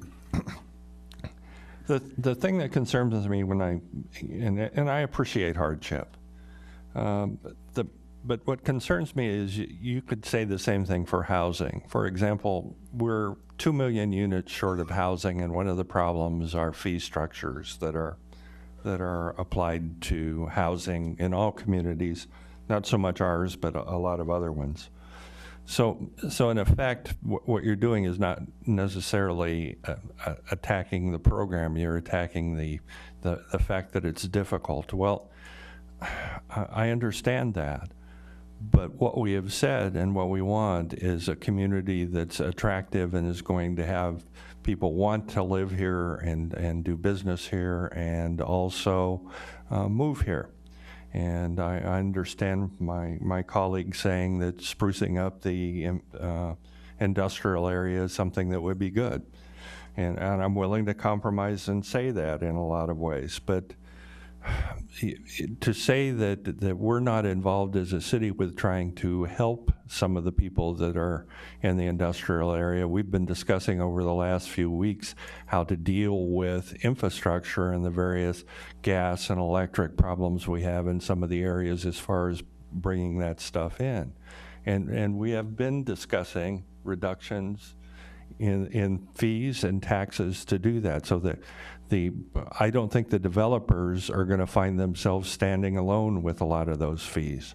I wish that we could have somehow done the improvements that have been talked about as far as roads and things like that in the industrial area, but that was part of the responsibility of doing the development. I just want to make sure that the rules are played the same by everyone as far as this is concerned. If everyone wants to keep the ability to have both in lieu and on-site things, I don't have a problem with that. But we have had circumstances where I've gone and looked to see, for instance, how much a particular artist work goes for. It's pretty simple to do. You go onto the internet and you look to see what the art that person does is being sold for in various art galleries. There's this thing called the internet that allows you to do that. And you can see, okay, in a specific entrance, I saw someone whose art basically ran from about $15,000 to about $30,000 that was being charged in that installation at $65,000. There were huge amounts of money that were being used for landscaping, and there was an argument about landscaping being art in our council, if you'll remember. I just want those things cleaned up because I want it to be at least reasonable as far as the amount of money that's being spent on the program. If we want to reduce in certain circumstances the amount of money that's required for specific areas, I don't have a problem with that, but I do have a problem with projects that turn out to be not anywhere close to being true to their value, and we've seen that honestly in some properties that we've done lately. I think anyone that believes that the property on Pearson that was just completed that has supposedly $150,000 worth of art and landscaping on it is sort of a little short of that right now. So that's where I'm coming from. I just want this to be an honest program, that we get good value for what we're doing, and that we work with the people in the various areas to make sure that we're not being too unreasonable. Thank you. Ms. Zavala? I actually feel that, you know, if the intent of the Art in Public Places program is to beautify the city and to get people to move here, then I think it actually makes sense to what you originally said, Joe. I think that it does make sense to actually have people put that money into a pot that then we can use to say, hey, you know what? We could really use a piece of art, you know, in this part of the city where, you know, people are driving through it every day, people, you know, that are living here. You know, I think that's a fantastic idea. I mean, I hear where you're coming from. I agree with the capping. You know, some of these projects are worth quite a bit, so 0.75% of that can add up really quickly. So I'm okay with the capping of it, but I do agree that I feel that it's a great idea to have that being pooled into a pot of money that then can grow over time, and we can really use in a strategic way to implement artworks in specific areas of the city, maybe closer to the entrances of the city, to get people, you know, to see the art when they're driving in. So I actually quite agree with that. I don't see an issue with that. I mean, it doesn't forbid a development from putting art in their development if they'd like to in the industrial area. I just feel that for this program, I think it'd be good for the city if we had the ability to pool that money together and then decide where art can go in the community where it gets the most visibility. Ms. Parks? This is a real difficult decision. I believe that art in public places makes a community more attractive.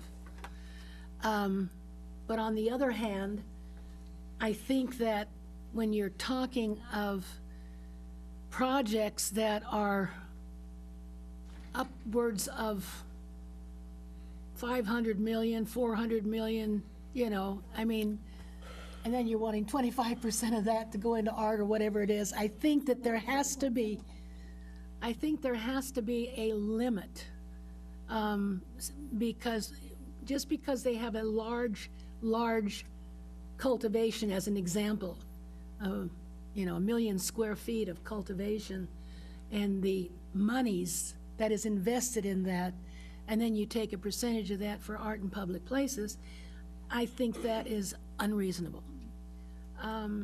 So I do believe there should be a cap.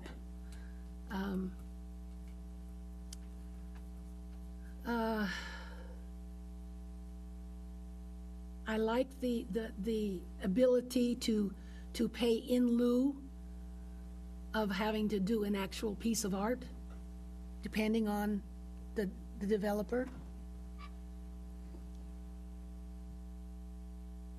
And we've got some beautiful art. The butterflies on Pearson, I think, are absolutely gorgeous.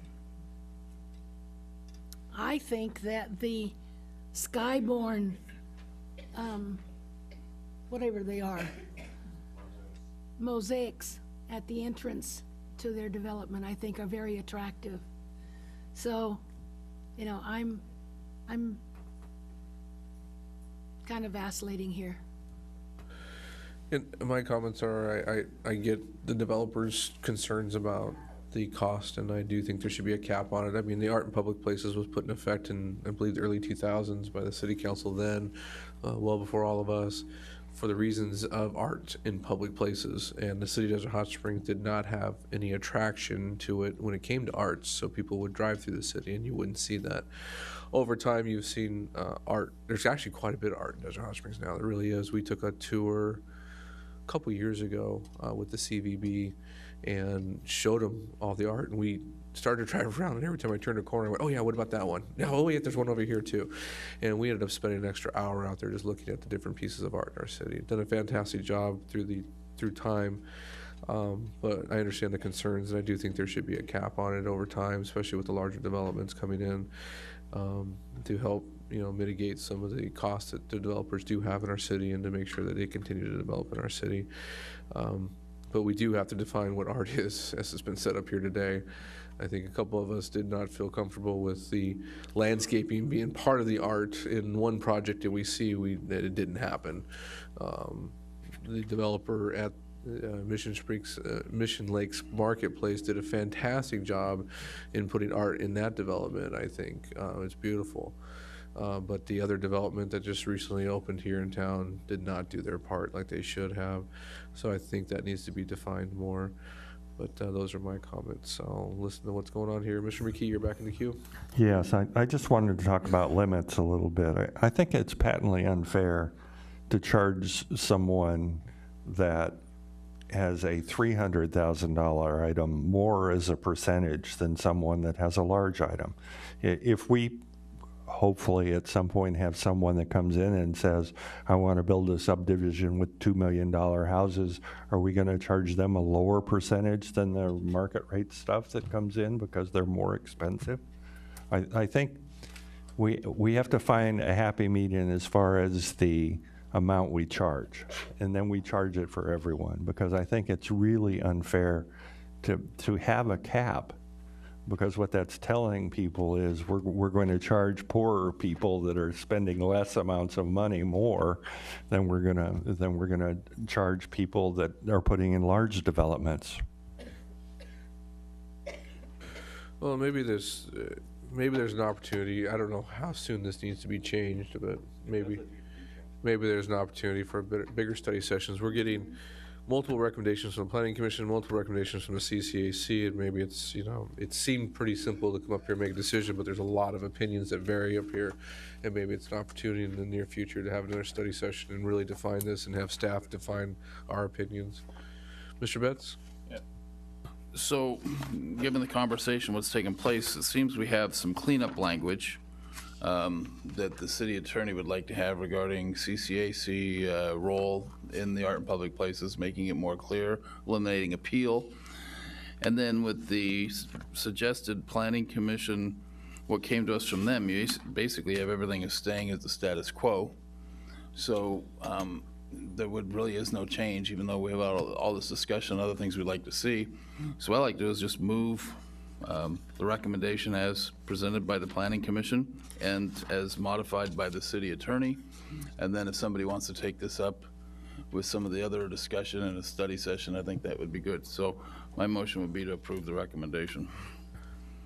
I don't know if anybody's gonna jump in with a second. There was a question from Ms. Zavala. I think she needs to ask. I thought that the suggestion that came before council, I think I remember seeing something and highlighted saying that it would remove the cap. Yeah. So if we approve as is, it would be with the removal of the cap? Correct, but let me explain what the cap is. What the cap actually says is that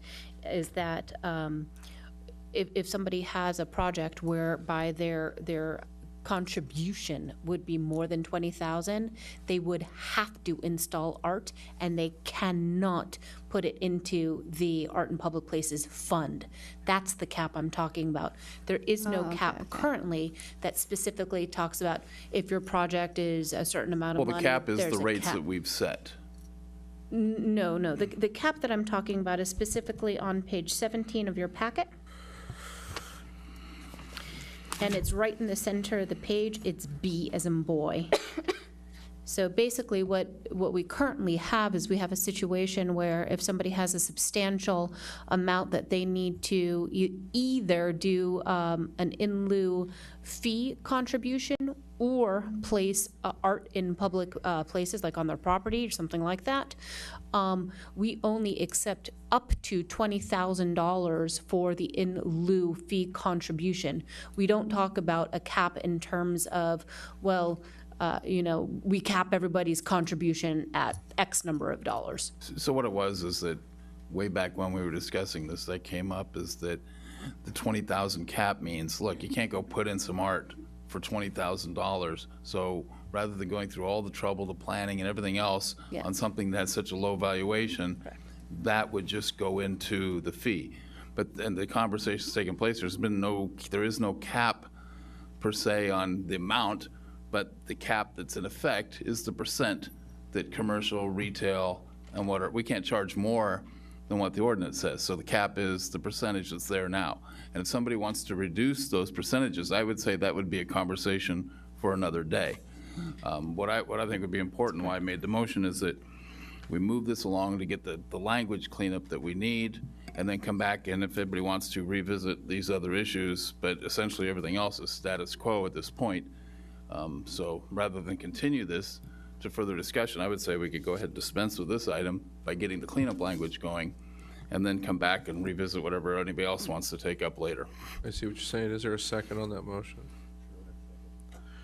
All right, so the motion is the cleanup language that's been presented to us today, and then we would talk about bringing back a study session on the percentages in the future.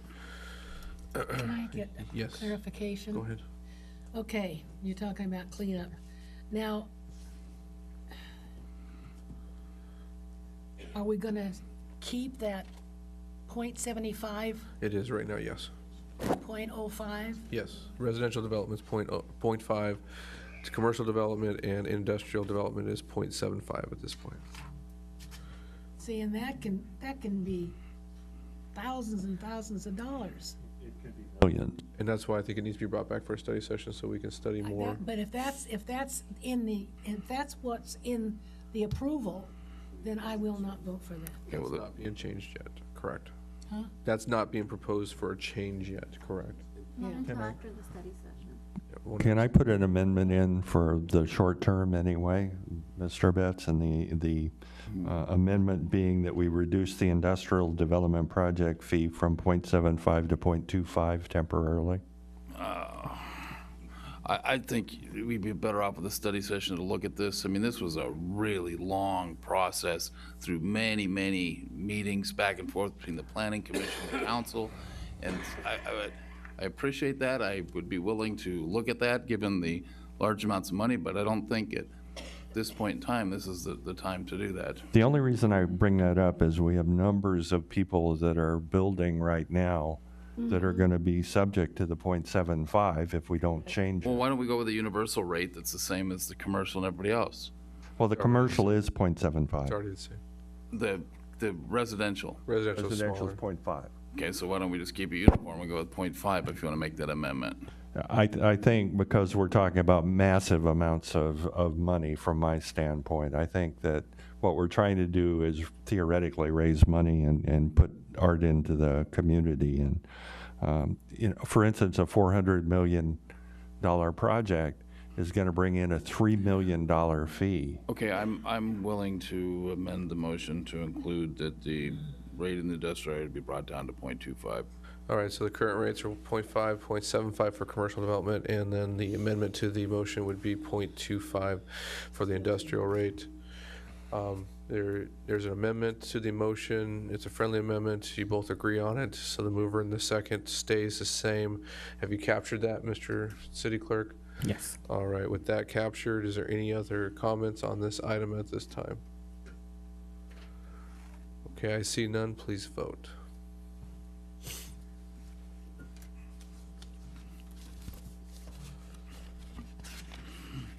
Motion passes with Councilmember Parks opposed. This is a first reading of an ordinance of the City Council of the City of Desert Hot Springs, amending Chapter 17.60 Art and Public Places Program of Title 17 Zoning of the City of Desert Hot Springs Municipal Code as amended.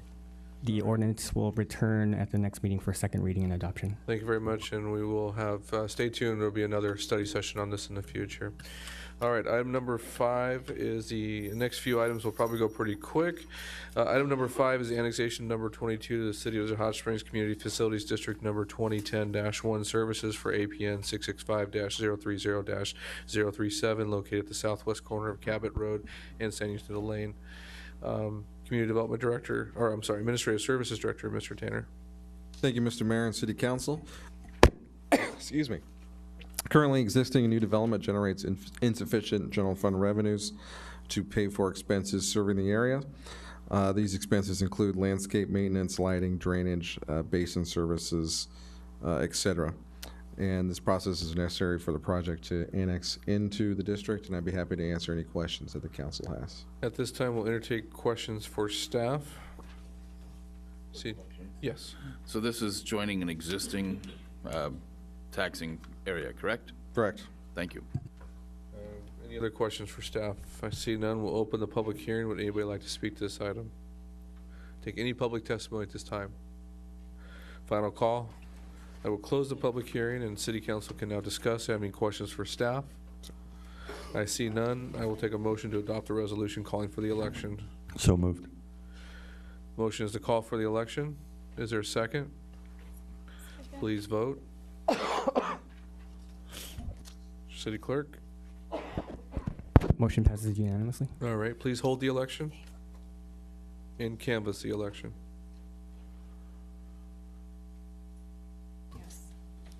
The property owner has voted yes. Because of a yes vote, we can now adopt a resolution declaring the election results. So moved. There's a motion. Is there a second? Is there any discussion? I see none. Please vote. Mr. City Clerk? Motion passes unanimously. Thank you very much. Item number 6 is annexation number 25 to City of Desert Hot Springs Community Facilities District number 2010-1 services for APN 665-040-017 located east of Little Morongo Road and north of Palmer Lane. Mr. Tanner, anything different on this item? Just the address.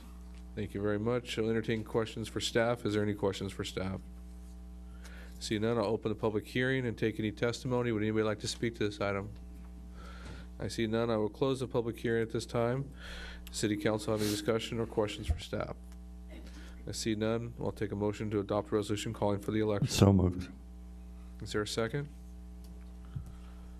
Please vote. Motion passes unanimously. Thank you very much. We'll hold the election and canvass the election.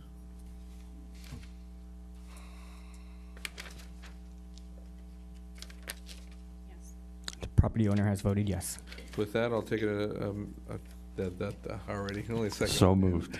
Thank you. That's the resolution declaring the election results.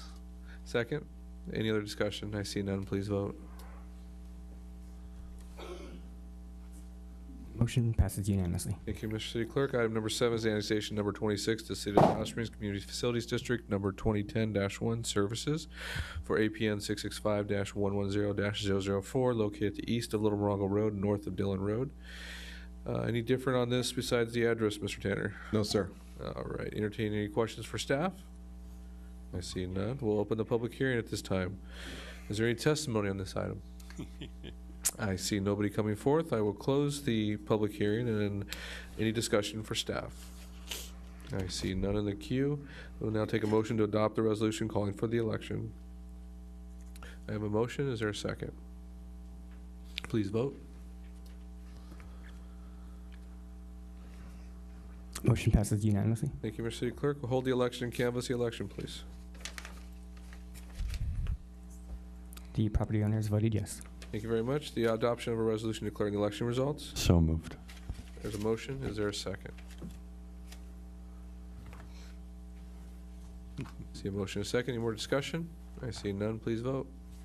You know, if you talked a little faster, we could get through this quicker. I'm trying, man. I'm trying. This cold is killing me. The motion passes unanimously. Thank you very much. Item number 8 is creating special tax area 27 for APN 665-030-037 located on the southwest corner of Cabot Road and San Jacinto Lane within the Desert Hot Springs Special Public Safety Tax Area. Mr. Tanner? Thank you, Mr. Mayor. This is to, this assessment is specifically for public safety, not lighting or maintenance districts. This goes directly into the public safety fund to cover police and fire services. Mr. Betts, you have a question? Do we have a public hearing on this one? I'll wait till after the public hearing. Thank you. Comments. Any other questions for staff? See none, I'll open the public hearing at this time. I will take testimony. Would anybody like to speak on this item? I see nobody coming forth. I will close the public hearing at this time. City Council discussion, Mr. Betts? Thank you, Mr. Mayor. Just for the record on this item 8, 9, and 10, which are all creating new special tax areas, my view is that we need to create one area and then ask people to vote to join that single area rather than creating a bunch of new ones. So I'm just explaining for the record why I'll be voting no on 8, 9, and 10. All right, any other comments? With that, we'll hold the election and canvass the election. Property owners voted yes. Take a motion to adopt. So moved. Is there a second? Please vote.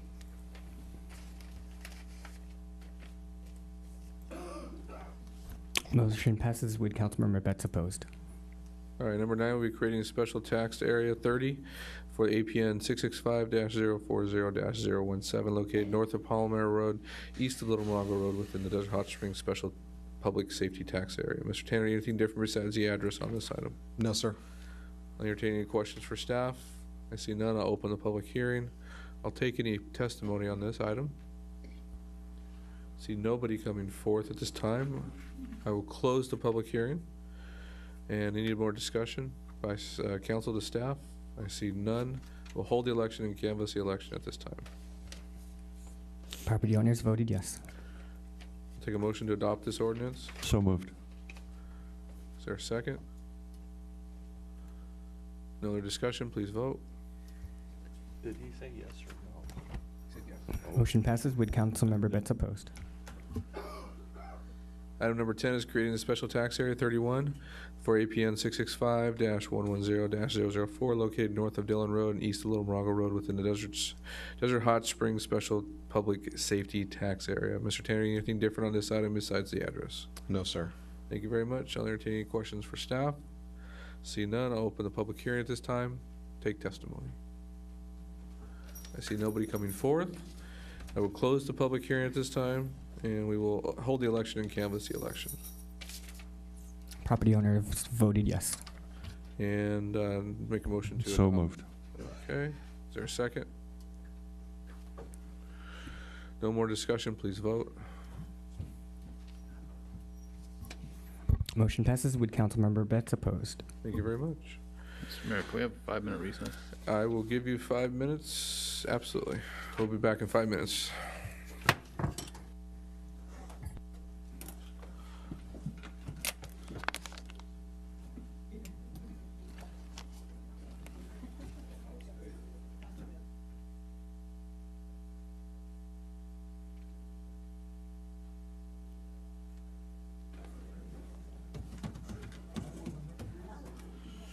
Move along.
turn the fan on?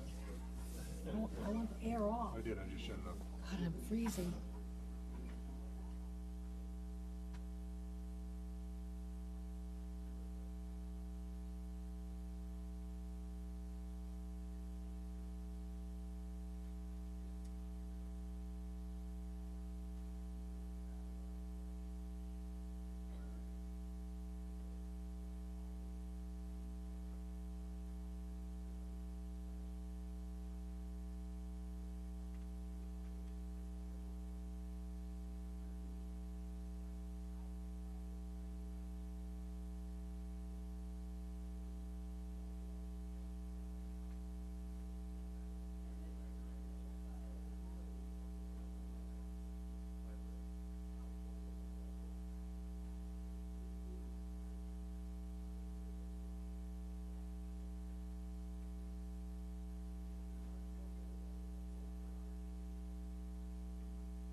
Gerald's gonna grab it. Oh, Gerald's gonna grab it. Did I say Joe?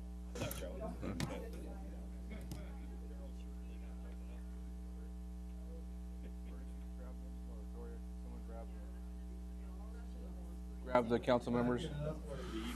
Yeah.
All right, if everybody can find your seats, we're going to get started.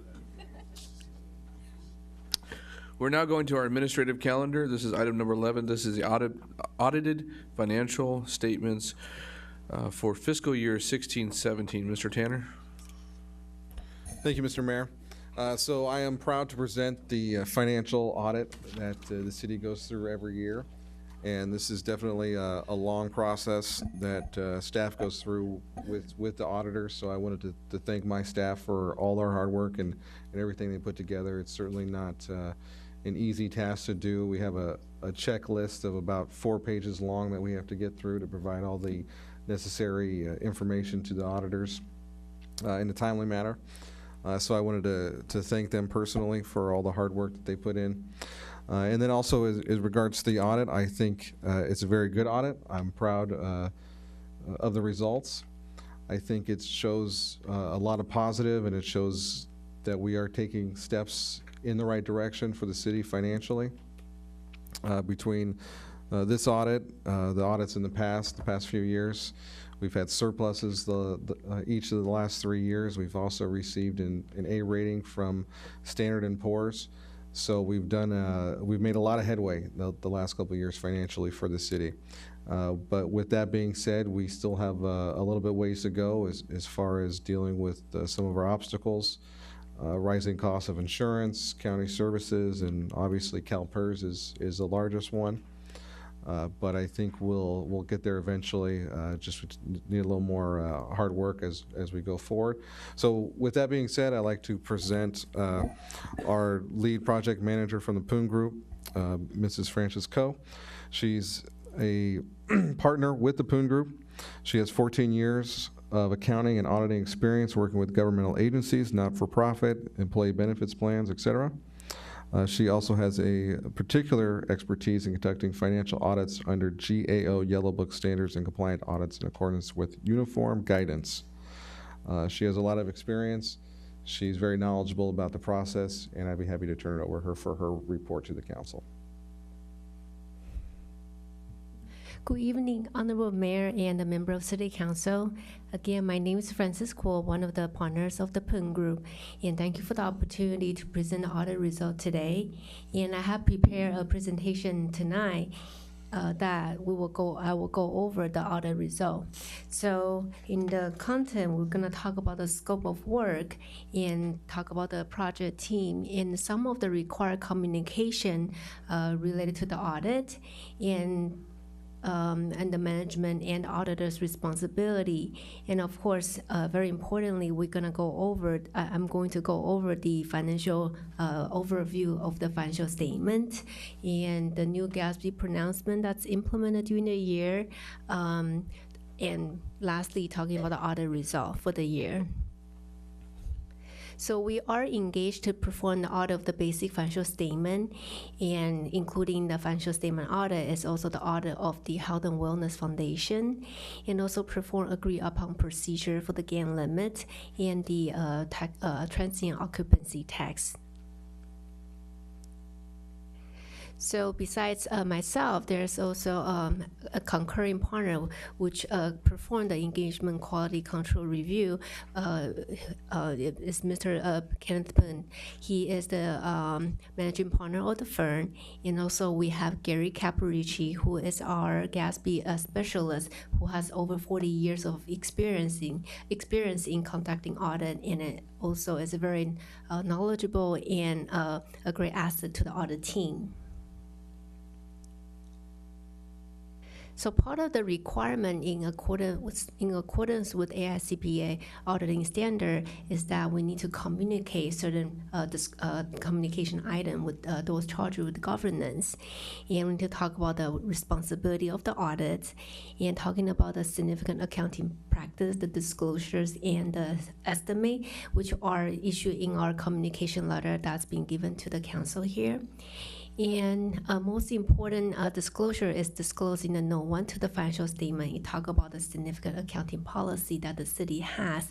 And then also within the financial itself, we also talk about the implementation of the new GASB pronouncement. And there was no significant difficulty encountered during the audit, and we don't have any disagreement with management, and there's no consultation with other accountant. And as far as independence, as an auditor, we need to maintain our independence. So it's independence in appearance and also independence in fact.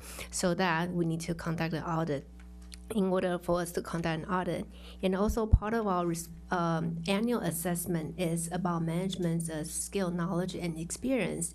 In order for us to conduct an audit, we need to make sure that the management has the knowledge, skill, and experience to accept the responsibility of the financial statement, since we assist the city in putting together the financial statement, so that we know that they understand the financial statement, and then that they take full responsibility of the financial statements.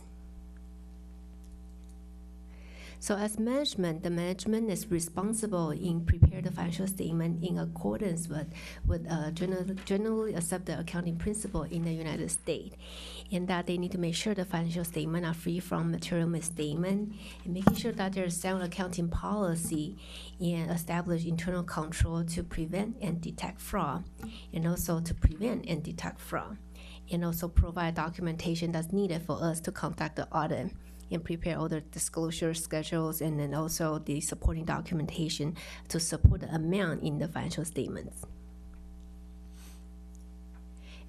As auditors, our responsibility is to perform an audit in accordance with general accepted auditing standard. So we need to communicate with those charged with governance the responsibility of whether it's management's responsibility or our responsibility. And then we need to assess the risk of material misstatement of the financial statement. And as part of our process to assess the risk of material misstatement, we conduct an audit in a risk-based approach, meaning that we have a planning, understanding of significant transaction area, and then perform walkthrough and then document our understanding of the significant transaction cycle, which includes a financial reporting cycle, how the city close the book, prepare the bank reconciliation, how are the journal entry being prepared, and how they're being approved. And also looking at the cash receipt, the revenue collection process, looking at expenditure, looking at the contract, the purchase order process, looking at payroll process, and then also the IT process. Making sure there's IT security in place, there's sufficient backup process in place at the city.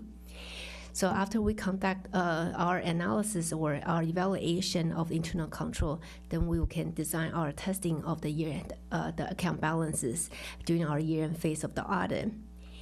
And after completing our audit work, then we can, take a look at the financial statement and making sure that determine whether determine the fair presentation of the financial statement, and then render our audit opinion. So in the next couple of slides, I'm going to go over the summary of an overview of the financial statement. So for the financial statement, it's breaking down into a couple of sections. So the first section of the financial statement is our independent auditor's report, and followed by the management's discussion and analysis. And then the next section of the financial statement is the overall picture of the financial statement. That's talking about the government-wide financial statement. So it's separated into the governmental activities and the business activity. So the governmental activity are really the day-to-day operation of the city, and some of the special revenue fund, the capital projects fund, all combined together into the governmental activity. And then the business type activity are really related to the Health and Wellness Foundation. And following the government-wide financial statement will be is the fund financial statement, and general fund is part of the fund financial statement. And after the fund financial statement are the notes to the basic financial statement. So those are the notes disclosure that's to support the financial statement amount, talking about what are considered cash investment, and then talk about the city's investment portfolio, talking about the capital asset, the long-term debt that the city has, talking about the pension. So it gives the reader more understanding of what the number represent. And following the notes to the basic financial statement are the required supplementary information that include the budget comparison and some of the pension trend information, and the supplementary information on the individual non-major governmental funds. So This slide actually shows the government-wide summary of the governmental activity. So you can see that for fiscal year ended 2017, the city has about $71 million of asset, adding the $2.9 million of deferred outflow resources mainly related to the pension, minus the liability, $38 million liability, and the deferred inflow resources also mainly related to pension. The city had ended the year with $35 million of net position for governmental activity. And out of the $75 million, there's about $37 million that's invested in capital asset, meaning those are resources those are the equity that the city cannot be used for future spending because that's already been invested in the capital asset, including the street, the roads, infrastructure, the building, and the land. And out of the 35 million, there's about another $12 million that's restricted. The restriction came from external sources. For example, it could be special assessment taxes or some of the grant revenue that are restricted for specific purpose that cannot be used for any other purpose but the specific purpose that the funding coming from. So as a result, the city's governmental activity ended the year with a net unrestricted deficit of $14.3 million. In comparison to 2016, it was about also about $14 million of net unrestricted deficit. In the next slide, you will see that for the government, for the business type activity, you have about $30 million of asset minus the $21 million of liability. The Health and Wellness Foundation ended the year with about $9 million of net position, and of which there's some negative investment in capital asset because there's actually debt related to that used to finance the capital asset that's exceeding the net book value of the asset. That's why you see a negative investment in capital asset of $6 million, almost $7 million for 2017, and the year ended with the $15.5 million of restricted net position for business activity. The next slide is talking about the income statement of the governmental activity. So for the year ended 2017, there's about $19 million of expenses. That's called the cost of service. That's combining all the costs, all the public safety, the general government, all the costs of the services that the city provide. It totaled to $19.4 million for 2017. And the program revenue, so they're about 4 million chargeable services and 4 million for operating grants and contribution, and then 6 million of capital grants and contribution. So the net cost of service for 2017 is $6.2 million, and the city the city has about $9 million of general revenue, which including the tax revenue and some of the investment earning and some of the unrestricted resources that's used to pay for the net costs of service. So the city's governmental activity had an increase in net position of $2.7 million for 2017 in comparison to $3.8 million in 2016. As for the business type activity for the Health and Wellness Foundation, both the year 2016 and 2017 ended with a decrease in net position of about almost $800,000.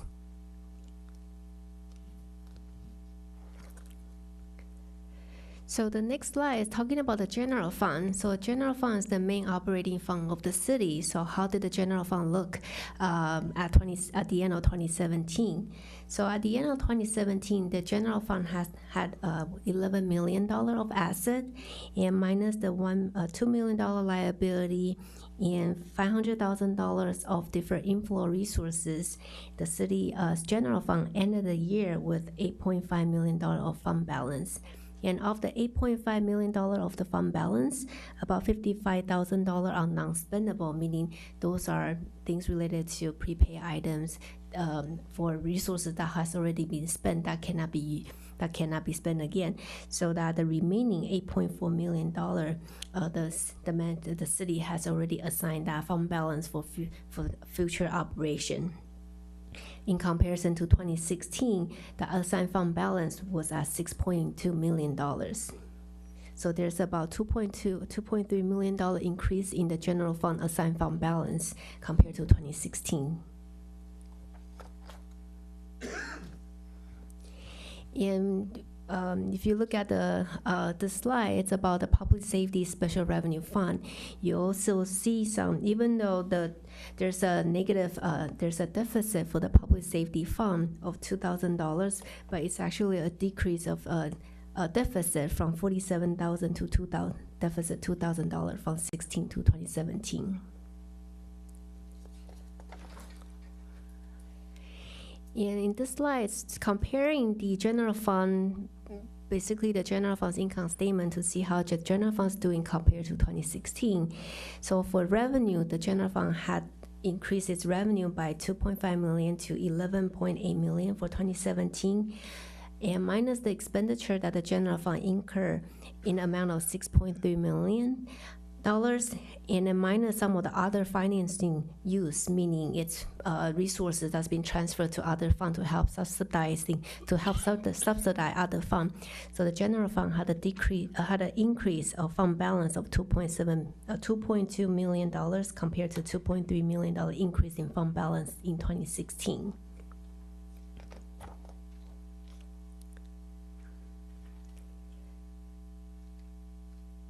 So for the public safety fund, you also see some increase in the fund balance. And the main reason for the increase is that there's a almost $3.5 million of transfer that's coming from the general fund to help pay for the expenditure. So you do see some increase in the fund balance for the public safety fund. Because the revenue for the public safety fund is below the expenditures by about $3.4 million. So in this slide, you will see it's a 5-year trend of the fund balance combining the general fund and the public safety fund.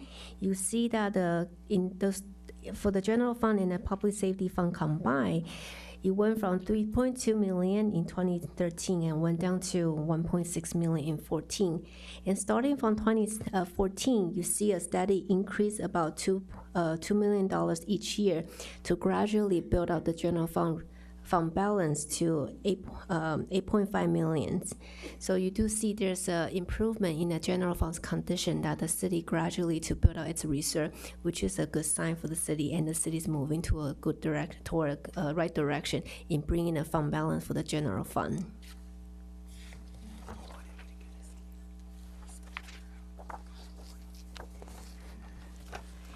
And in this slides, I would like to talk about the pension. So pension, of course, is one of the biggest liability for the city. So in this slide, you see for 2017, for the year ended 2017, in the middle row is the net pension liability of the city's miscellaneous plan. So for the miscellaneous plan, there's $3 million of net pension liability compared to $2.6 million of net pension liability at 2016. And the reason that we include a different discount rate is to show that at different discount rate, the net pension liability could fluctuate. It could go up or down. If the discount rate increase, then the net pension liability would go down. But if the discount rate go up, it will go down, then it will increase the net pension liability. So this sensitivity analysis is for the city to take a look at it, because CalPERS has adopted that it's going to drop its discount rate from the current 7.65% to a 7% in the next couple of years. So you will expect to see increase in contribution rate, and then also expect to see increase in net pension liability. And in this slide, it's about the safety cost sharing plan. Also, if you look at the middle row, for 2017, the public safety plan has about $7 million of net pension liability in comparison to $6.2 million of net pension liability in 2016. So combining the miscellaneous plan and the safety plan, the city has about $10 million of net pension liability at the end of 2017.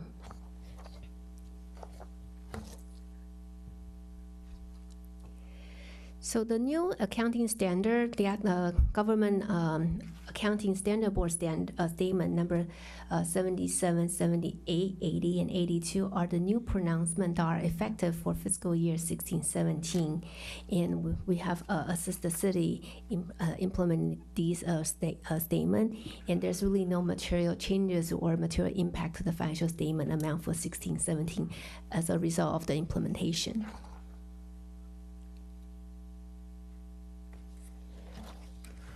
So the other result is we were able to issue a modified opinion. So what that means is the financial statements are fairly presented in all material respect, and the significant accounting policy has been consistently applied, and the estimates used in the financial statement are reasonable, and the disclosure are properly reflected in the financial statements.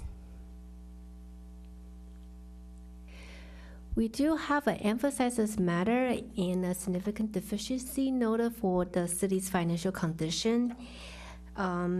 So the reason for that financial condition finding is that we look at the governmental activity. There is about $14.3 million of unrestricted net position, meaning the city is still in a deficit for the unrestricted portion of the net position. Even consider the $10.3 million of net pension liability that's not due immediately. There's still about $4 million of deficit that's for the governmental activity. So that raised some concern as for the government as a government-wide, because government-wide statement is a full accrual basis, meaning all your asset, all your current and long-term asset, and all you consider all your liability, whether it's current or long-term liability. So it has a long-term so it's a more long-term view of the city's financial condition. So there is still some concern of the city's financial condition. But we do think that, when you look at the general fund, like the slide that's showing the fund balance for the general fund, it has been improving over the past several years. That shows that the city is really moving toward the right direction, even though there's still even though there's still $14 million of deficit in unrestricted deficit. And also there is some continued decline in the net position for the business activity for the health and wellness health and wellness center, that it continued to decrease at the rate of $700,000 per year. So couple issues related to the uncertainty is continued increase of the cost, like Director Joe Tanner mentioned earlier. There's increased costs in the insurance and the increased costs in the public safety sector services, and also the CalPERS unfunded liability continue to grow each year, and then also the dropping of discount rate will increase the contribution rate in the next couple of years. So there are many increased costs of service that the city is expecting to see. And as for the health and wellness center, the health and wellness center is not able to sustain itself. So there is still subsidized coming from the city's general fund to help operate the health and wellness center for 2017. So that will conclude my presentation for tonight. So just feel free to ask any questions that you may have. Thank you, Ms. Quill. This is a receive and file item, but we'll entertain any public comments at this time. Would anybody like to speak to this item in the public? I see none. This will be time for council to ask questions or make comments. Mr. McKee? I can make a comment. Yeah, I said okay. You having trouble I hearing should me be tonight? chastised in the previous item for not asking a question, what I should have. I just wanted to say a couple of things really quickly. One of the things I'm most proud of as far as the council over the last 3 years is we've been over $2 million positive in our general fund for each year, going from basically zero to $8.5 million. which is not a small thing as far as what's going on in cities. I wanted to also compliment the staff on the controls that they put in place and the fact that they've kept us under control as our financial position has improved. The big thing that's sitting in the background that all cities are having to deal with are pensions. This is something I think as a council we're going to struggle with over the next couple of years, just because the liabilities are so high. You hear that our pension liability is $10 million. Compared to other cities, that is minuscule. I know we have cities in the valley that their pension liabilities are above $100 million, and then $100 million on top of that for medical. So one of the things that's happened that's good as far as we're concerned is our payments to CalPERS revolve around a 3% normal contribution and then a 3% on top of that to deal with unfunded liability, which we've done over the last few years. There are other cities that are spending up to 40% of their general fund on pension products, and that's as the amounts of money continue. So although I think we're in a good position because of some of the things we've done in the past as far as pension liability, it's something that's on our horizon that we've got to deal with. And I'm going to steal this from my friend Russ.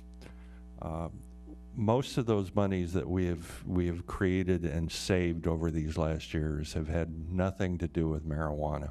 We continue in the press to hear how marijuana saved Desert Hot Springs, and I hope Russ will go into this in more depth than I will right now. The first 2 years that we saved $2 million a year, there were no marijuana inputs at all. Last year, out of over $20 million of income, the marijuana industry brought in about $700,000. For example, TOT from our hotels brings in twice that. So we expect in the future that marijuana will have a positive effect on a lot of our financial areas. But we have, as a council, been very, very conservative about what we believe they were going to bring in for this very reason. If marijuana brought in no dollars, we would still be positive. We would still be $1.2 million positive. So I think that is something we should applaud both the staff and the council for, because the long-term viability of the city cannot reside on one income stream as far as I'm concerned. And I think we've done a pretty good job of maintaining that. So we continue to have good news as far as I'm concerned. There are areas that we have to get better. But as we move through the next few years, I think we have a plan to get through them and the city to prosper. And we appreciate the work that Poon does. They put up with us. Russ and I spent a pretty good amount of time today grilling someone and asking a number of questions, and we appreciate the fact that you put up with the fact that we are totally ignorant when it comes to accounting. So That's not a problem. Mr. Betts, well, some of it anyhow. Yeah, I want to thank you for the work you did to instill some confidence that our finances are in accurately presented by staff. That's important. What a difference between, was what, not too many years ago that your audit firm was making a much different presentation to the city, one that was rather dire. I think to this council's credit and to staff and everybody else involved in the process to recover, it's important to note that we did this without borrowing money. There was a whole lot of people. It seems like every time you're in trouble, somebody wants to loan you money and dig you into a deeper hole. And we resisted that. Certainly the city staff made a huge contribution with the cuts that they endured. So it's nice to see the picture that we've got now. I think the goal for me, and I like to work in general goals, is that we might not be the richest city in the valley, but I want to be one known as either, if not the best, but one of the cities in the best financial position You can be poor and be in a great financial position as opposed to being rich and up to your eyeballs in debt. We've got some things we got to work on. I don't like to see the pension ratio at only 70% funding, even dipping lower than that. I think we need to turn that around, so that's a goal for the, I think we need to take, I've always believed that the money that your liability for pension this year, or your liability for pension should be covered in current years, not shuffled off down the road to a bigger problem. And you've identified for us that that's something that we need to work on, so if the rest of the council will decide that when it comes time for budget time, that there's an increased amount of money put in towards pensions. It's nice to be able to spend the money today, but it's much better not to have a crisis down the road. And as you always find out, the longer you put it off, the harder it is to deal with the situation. On the Health and Wellness Center, it's $751,000 a year that we spend on that facility. I think it's important for the public who uses that facility and sees what we have there to realize that. I don't know if we'll never get to a point where we've got an operating profit on that facility. Not in my opinion. It's always going to be an expense. So hopefully at least we'll start getting some more use out of it with the moves that are made to get that facility opened up for more residents to use. And I think the changes that have taken place are leading us in that direction. If you're going to have that kind of expense, it needs to have some benefit to the community. And then I guess as we're talking about some additional expenses down the road, we're going to need to weigh these against the budget. I see you have identified the CalPERS, the pension, get fire, rescue, the new animal services that we've taken on, additional staffing as we grow, and then if there's any talk about increasing salaries, there'll be some pressure on that, I'm sure. So we've got to keep all that in mind at budget time. Thank you very much. Very much appreciate the quality firm, the work that you do. You guys sounded the alarm early, and now it's nice to see that it's not such a dire warning this time. Thank you, Mr. Mayor. Yeah, I just want to reiterate, I don't have anybody else in the queue, but just, it was tough cuts many years ago that we had to make on the city council, and staff had sacrificed a lot, and for those members of staff that have stayed with us for as long as they have, as time goes on, they deserve to be brought back and made whole. We have to do it in the proper way so that we don't end up in the same boat we were at one point, and we appreciate the report and keeping us honest as we move forth. I see nobody else in the queue at this time. This is receive and file, so I won't take a motion at this time. This is for public information. Thank you. Thank you. All right, item number 12 is the city council's appointments to city commissions. I'm going to make this easy as possible. I will start with the Community and Cultural Affairs Commission. I'll ask each member to name a person that they're appointing, and we'll vote on them in one motion. Unless there's an opposition to that individual, please state your opposition if you do not support that nomination. I will start with mine. For the Community and Cultural Affairs Commission, my appointee will be Michael Bacarty. Mayor Pro Tem. Michael Burke. Mr. McKee. Maine Turner. Ms. Parks. Barbara Eastman. Mr. Betts. I can never pronounce her last name, but it's Donna. Boyazina. Thank you. All right, is there any opposition to any of those nominations? Motion to approve, Mr. Mayor. If that's what you're looking for. Yep.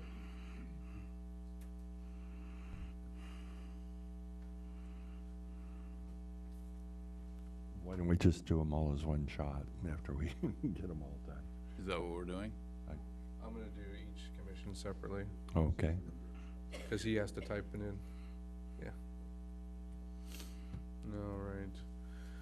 There's a second? He even spelled her name correctly. Please vote. I'm sorry, is there any public comments on the Community and Cultural Affairs Commission? I see none. Please vote.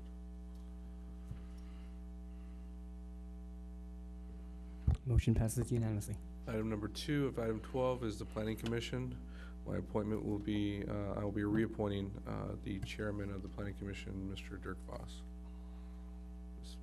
I'll be reappointing Jan Pai. Mr. McKee.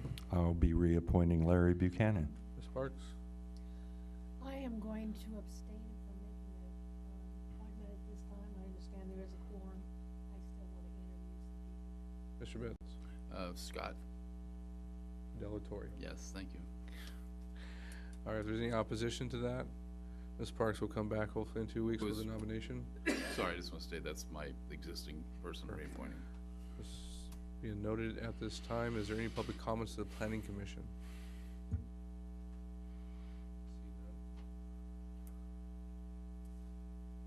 Is there a motion maker? Is there a second? Please vote.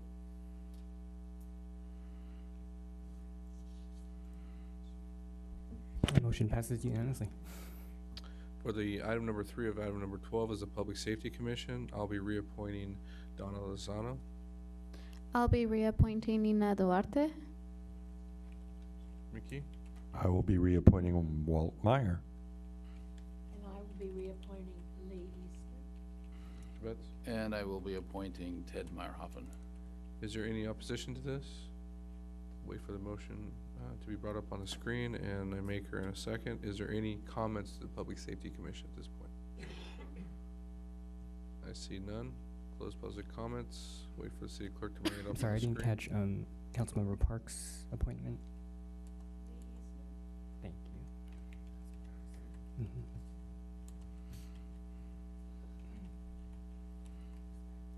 Sorry, I didn't have my mic on.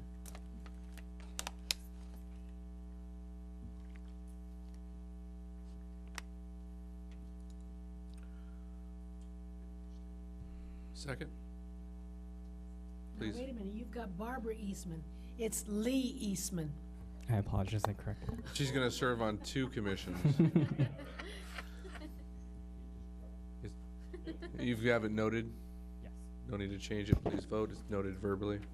And they both watch that reruns of the show, The Commission, Please vote. so they can talk to each other. Motion passes unanimously. Thank you very much. Item 13 was moved to February 6th. Item number 14 Can I say something before we move on? What I was struck with in years past, the people that have volunteered have been sparse and not as qualified as I would like. I'd like to try and figure out some other things for some of the people that have volunteered here to do, because we have a massive number of people that are extremely qualified. So I'd like to talk with the mayor and other members to try and get them additional positions someplace, because I think their involvement will help the city. I've started to schedule meetings with all the council members to talk about the upcoming year, and this is something that Mr. McKee and I will be talking about next week. Item number 13 has been moved to February 6th. Item number 14 is new library facility.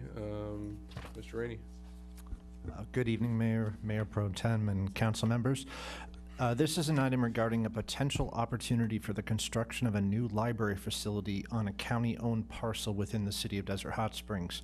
The Riverside County Library System is working through the county's Economic Development Agency for the construction of 3 new library facilities, and one of those locations has been identified on the county-owned parcel at the corner of Park Lane and Palm Drive here within the city. They are using a public-private partnership approach and will issue an RFP out to developers for the construction of the new facilities, which are then going to be leased back to the county. The city's current library was built in the early 1970s, and it is currently about 3,500 square feet. There was recently a 12-month measurement of 70,000 visits, and the facility is challenged to provide the services because of its small space and outdated designs. The advocates of the Desert Hot Spring Library did a report in 2016 that was one of the exhibits after this staff report, and they detailed the history and the current challenges, mostly due to the fact that the city's population has grown to be about 9 times larger than it was when the facility was first built. The proposed county facility will be a new modern design at 15,000 square feet, and it will enhance and improve services to the residents. The design objectives include comfort and technology with specifications like a computer lab, areas for mobile devices, self-checkout stations, and electronic bulletin boards. The proposed new facility would be a replacement for the current Desert Hot Springs Library, so it would be a new building and a new location. Any details regarding the specifics and any potential cost to the city would be brought to the council in future agenda items. So at this point, in light of the efforts that the Riverside County Library System and Economic Development Agency are making, staff is recommending that the City Council approve for the continued exploration for this replacement library facility on county-owned parcel located at Park Lane and Palm Drive. That concludes my staff report, and I'm available for any questions. I would like Mayor Pro Tem to make a few comments, and then I'll take public comments, and then the council will have an opportunity. So I work for Supervisor Perez's office in Riverside County, so wearing that hat. Greg Rodriguez, who's the liaison for Desert Hot Springs, couldn't be here tonight. He was out in Indio. They were having a community council meeting with 3 different unincorporated areas. So in his place, I will be providing a quick update on behalf of Supervisor Perez. You know, he definitely supports having a new library out here in Desert Hot Springs, and he knows it's definitely needed. I, for one, am very much looking forward to it. But, you know, they are in the process of going out to bid. And if all goes well, and those bids come back and they come in at an amount that the county can absorb, they will actually be covering the cost of building and operating the library. And so we'd basically be getting the library without the city having to incur costs, which is phenomenal news, considering that it's something that, you know, we as a city would be struggling to actually build and carry that type of cost. So once again, you know, nothing's formally announced just yet, because we are still waiting for those bids to come back, just to make sure that everything comes back and, you know, that those bids come in at the amount that they're looking at.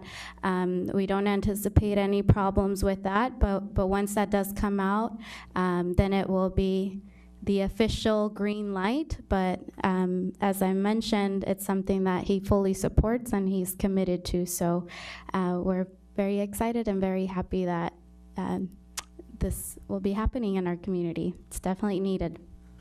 Thank you. With that said, at this time, we'll take public comments. As you come to the podium to make your comments, please state your name. Your 3 minutes will begin. Good evening, council, staff, citizens. My name is Mike Picardi, and I'm the Chief Financial Officer of Advocates for the Desert Hot Springs Library. The Advocates have been working to gather information from other libraries to give to use as parameters for the needs of our library. EDA is proposing 15,000 square foot space, which we believe is lacking for our needs. We believe a 25,000 square foot building is much more accurate size for our city and in its future expansion. There are a number of requirements the Advocates are working to bring to the table. These include, but are not limited to, large event space with smaller community rooms which could be included. We need to triple the computer access. Our computer's access, as you all know, is deplorable. We also would request a maker room where creative activities for all of the community can take place. This also must be included. We are looking for a comprehensive ethnic studies section. This is also a must in our list of have-tos. We have the largest number of children in schools at this point throughout the valley. Our library must be able to expand to meet the needs of our growing community. We also hope we have the space for the Friends Bookstore in the new library. Advocates have been doing research, tours, and is ready and able to have impact and say into the final plan, and expect to work with the council and RDA to ensure that our library will meet the needs of our growing community. We are working on grants for a possible contribution to public-private developments. We stand ready to make a new state-of-the-art library a reality in Desert Hot Springs as soon as possible. We have also have a petition that we have circulated that we have gathered over 410 signatures that I could submit. If you guys want copies of that, they're here in the program. And our board is here also to support us and to let you people know that we are here to help and do whatever we can to make this library a reality. Thank you for your time. Thank you. Anybody else like to speak to this item? Last call. All right, we'll close public comments at this time. And I'll move on to council member comments. Mr. Betts? Thank you, Mr. Mayor. Thanks to the volunteers who have worked so hard to keep our little library going and to let your sentiments be known that we need a bigger library. I'm sure with every council member up here has been in their contacts with the supervisor, and one in particular on a daily basis, have been letting know the need, and certainly in this community with such a small library, it's very much needed. And I know gathered in the news that the supervisors voted to go out to design, and it's good news that we get from the supervisor's office tonight. So this looks just like a great opportunity for the city. And I think what's especially nice is the county's going to put up a building and what's inside it, but what makes the library really special, I think, is the people that have the energy and input to take that empty building and make it something really nice. And that's all you guys there as volunteers with the list that you gave us tonight, or that you presented tonight, and the activities. And I mean, that's what makes the library nice, is when everybody is in there with energy and effort. And we're certainly going to get that. That's for certain. If you guys, what you've done with the small little library we have now, it's going to be fantastic when we got a big one. So anyhow, all the way around, this is wonderful. Thank you. Mr. McKee? I don't like to look a gift horse in the mouth, but there are some problems, I think. Namely with, I think, some of the county's statistics. One of the things that concerns me is, although the city is only 28,000 people, our sphere of influence is actually closer to 55,000 people, which means that our county will probably be serving 17,000 county residents besides the city residents that exist. This is especially true because I think in the next few years, with the help of my fellow council person Parks, will be annexing a lot of that property too. If you add to that the number of houses we think we're going to build over the next few years, you're in a position that we could be very quickly in the situation we're in now, which is the library is much too small. The county has had several cities that have had libraries that were built and then had to be added to in less than 10 years because they underestimated size requirements. So my only hope would be that we could look at this in a little more depth and figure out if it would make more sense to increase the library size to 25,000. I think the statistics prove that would be a much more reasonable maneuver and would cause us to not come back to the county in just a few years and say, holy cats, we're already too small. But again, I totally appreciate the fact that the county is moving along in this way. If they think that I'm full of it and it should be 15,000, I will still applaud, only pouting a little. But I think that we should look at the size from the standpoint of what the reality is as far as our population and growth potential. Thank you. Ms. Zavala? Yeah, I think the supervisor's office would definitely love to, if you have that list, you can definitely email it over, drop it off at the office. Either way, we can have it on file. We always take community input regardless on what topic it is on. I also want us to, council member hat on now, remember that this is something that we are going to be tripling the size of the existing library, getting an entirely new building with a new furniture and everything new in the actual facility. So I also feel that, I understand. I would love to have a, 30,000 square foot library. I'd love it to be like the size of a university library. But at the same time, we also have to keep in mind that, like the city, the county also has a budget, and they also have other. The county's really, really really vast. So we're not the only city in the county, and they have to distribute resources throughout the entire county.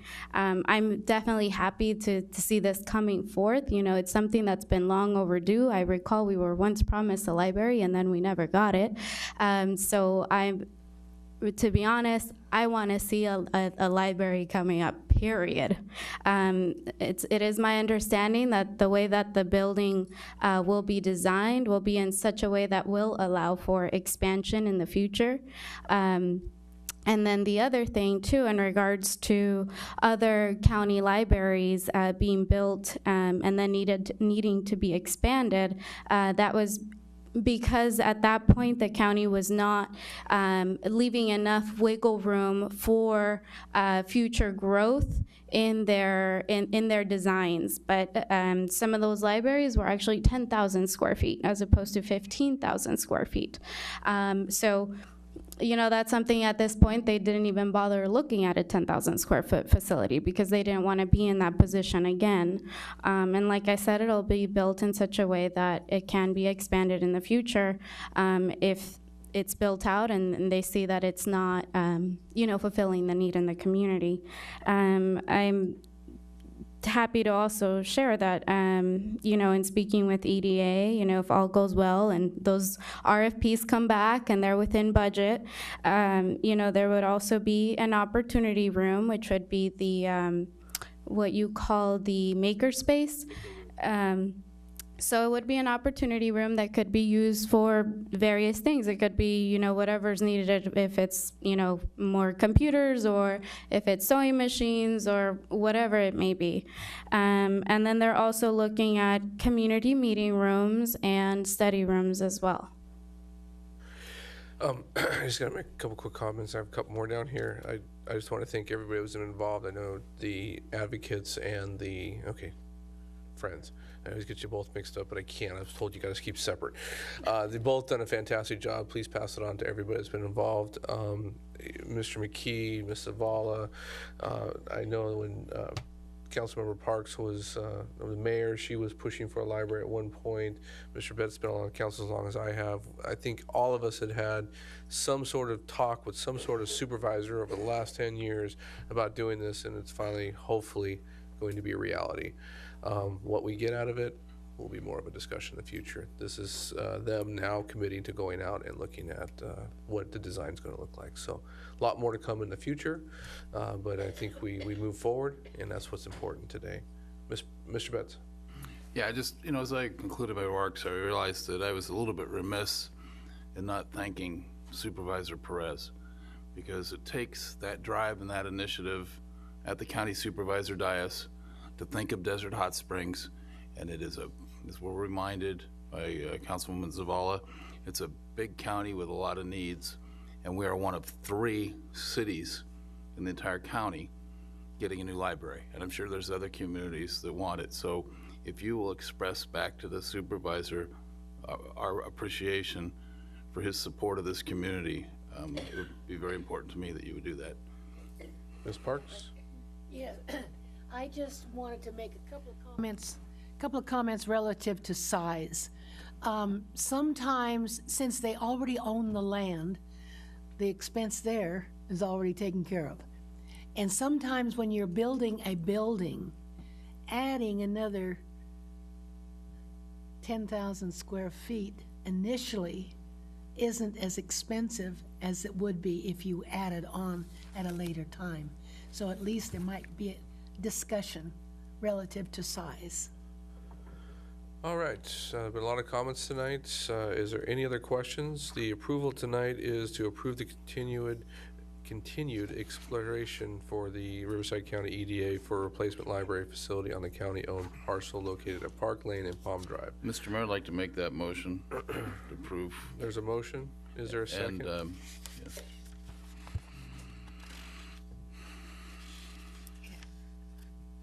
There is a motion and a second. Is there any more discussion?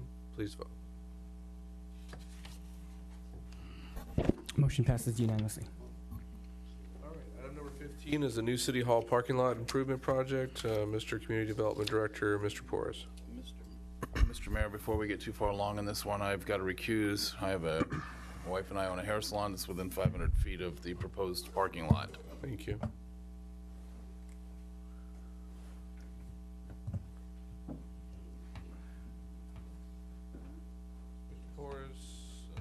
Mr. Betts is on his way out and off the dais. You may begin. Thank you, Mr. Mayor, members of the council. This item is regarding new City Hall parking lot improvement project. The city is currently in the process of constructing a new City Hall that will be located on on Palm Drive between Pearson Boulevard and First Street. The city is completing it in various phases. The first phase included a tenant improvement of an existing building, which was completed. The second phase was the utility underground and roof grading of the north half of the project, which has also recently been completed. And we are now ready for the next phase of the project, which includes the construction of the west side parking lot. Plans were completed, bids were advertised, received, and evaluated by staff. A total of 4 bidders purchased the plans. 5 bidders attended the mandatory pre-bid meeting that was held on January 4th, and there was 2 bids received on January 9th. The first bidder was Valley Pipeline Services with a bid of $344,800.00. The second bid was TriStar Contracting 2 Incorporated with a bid of $349,880.29. Staff reviewed and verified both bid submittals and determined that the lowest responsible bidder was Valley Pipeline Services. Staff also contacted references, and all references were positive results. Additionally, Valley Pipeline was the contractor that recently completed the City Hall Utility Underground project, and we have high regards for the contractor itself.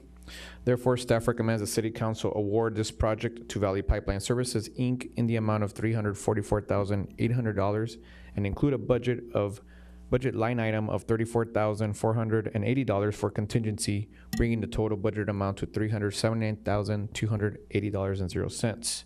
With you, we also provided some exhibits, a draft agreement, the proposal from Valley Pipeline, proposal from TriStar Contracting, and the bid tabulation.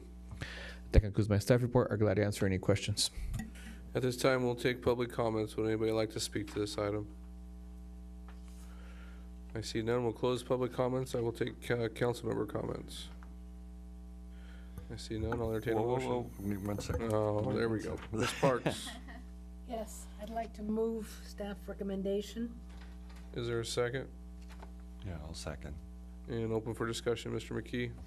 I just have a couple of questions about the bidding. Why are we putting an 8-foot wall in the area when a normal person in the city can only build a 6-foot wall? Our code allows to put an 8-foot wall between commercial if it backs into a residential. So it does allow. Our code So does allow. this is basically on the east side of the parking lot? That's correct, yes. Yeah, we start parking up. Okay, the second question I have is, it looks a lot like we're doing some rough plumbing and rough electrical with this also? Yes, so the parking lot, this is for the west half or west side of the parking lot. Since we're doing a portion of the project, we are planning for the future. We are gonna have, we wanna have available for maybe some solar carports in the future, so we're gonna put some conduits. We wanna have some electrical plumbing for electrical vehicle parking in the future. So we wanna make sure that all those conduits are put in place before we actually do the base and the asphalt right over it. So there is some plumbing. It's basic plumbing and basic utilities for future use and for the rest of the project to continue. So this is mostly for just the parking lot area? It isn't any rough or plumbing or electrical for the structure itself? That's correct.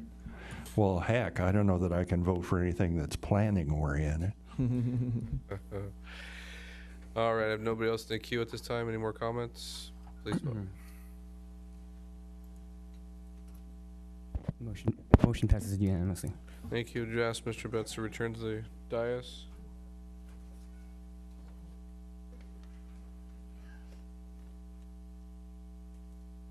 Mr. Betts is entering the room. I'll announce the item. We are now serving as a successor agency. Resolution approving the establishment of recognized obligation payments scheduled 1819 A and B for the period of July 2018 through June 2019 and approving certain related actions. Mr. Tanner? Thank you, Mr. Mayor. Steve Duquette will be making the presentations. Mr. Duquette is with Urban Futures, who is our successor agency redevelopment consultants on this project, and he's been with us for a few years now, and he's very familiar with not only our ROPS, but just in general the state process to get them approved, and if there's any other meet, confers, or anything involved. He is an expert in this field. Thanks for hanging out with us tonight. Very good. Thank you very, very much, Mr. Mayor, members of the council. I'm pleased to be here this evening to talk about your next recognized obligation payment schedule. This is for fiscal year 2018-19. I can tell that the crowd remained for all this excitement I'm about to go through. This marks the end at the end of the current fiscal year. For the 6 years since dissolution was instituted by the state of California, this will be the 7th fiscal year budget. You might recall these originally were in 6-month increments. Finally, the state came to their senses and decided to match it up with a fiscal year, which made life a lot easier. And so in order for these funds to be used, then we need to be able to approve through the Oversight Board a ROPS, Recognized Obligation Payment Schedule, in time to submit it by February 1st. And then the Department of Finance will review it thereafter, making the funds available for July 1st, 2018 in the first cycle. So this is a continuation of that process. By the way, just as an information item, the counties will take over the Oversight Board function starting next year. That doesn't mean that the local obligation for the successor agency changes. So although the ROPS will go to the county oversight board process, assuming there's a need for one, a standalone one next year, there may not be. I'll touch upon that in a second. But that doesn't eliminate the need for the successor agency to implement the process.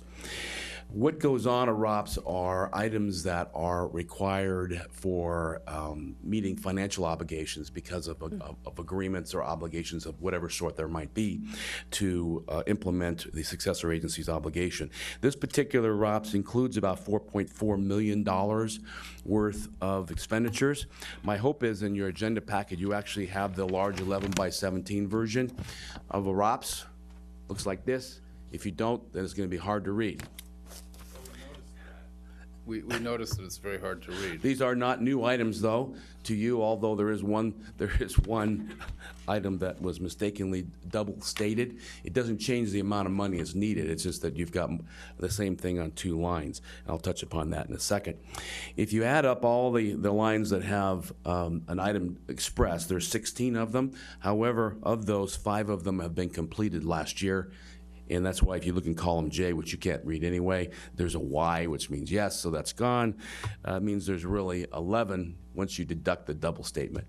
So, and of those 11, 4 of them relate to property management related activities, and those improvements, costs, are funded from program income. They'll only be there as long as you actually have property that has program income. Now, there has been great success in recent times to sell property, and I anticipate that during this coming calendar year, all of them will be sold. So to the extent that there's a need for improvement, they will be funded, and when that ends, then that requirement ends as well.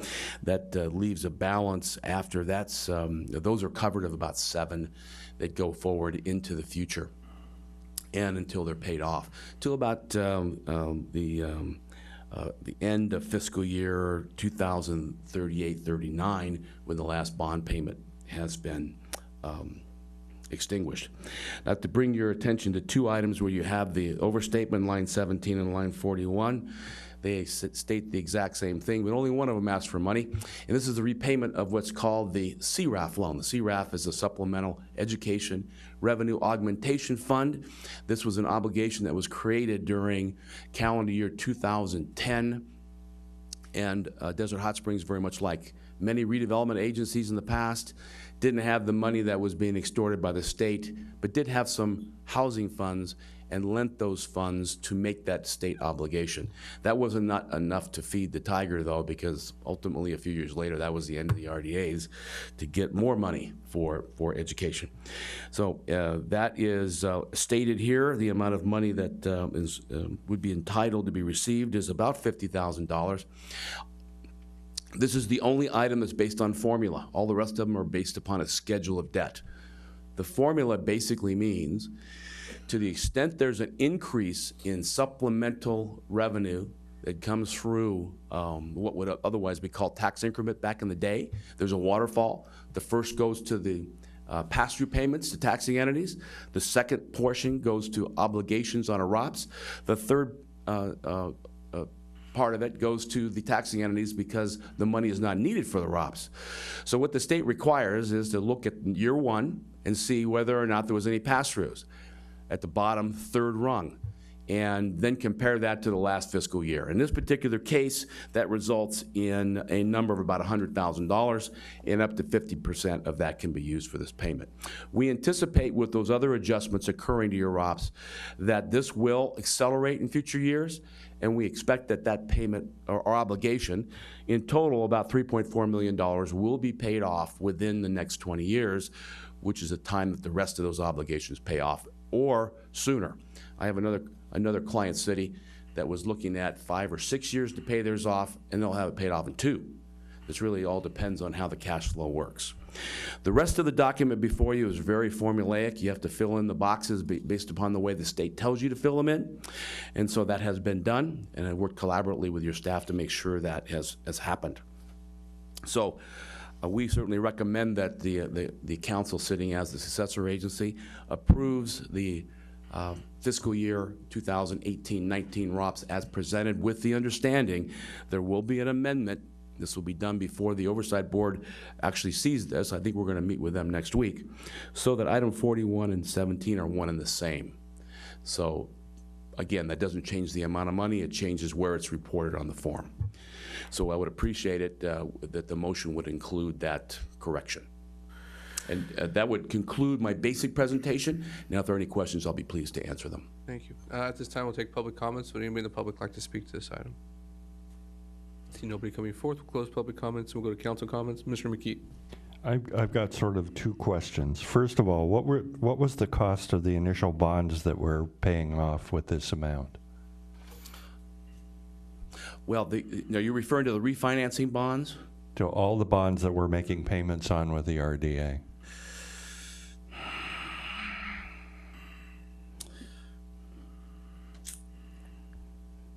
Including principal and interest of the outstanding bonds, is about $45 million.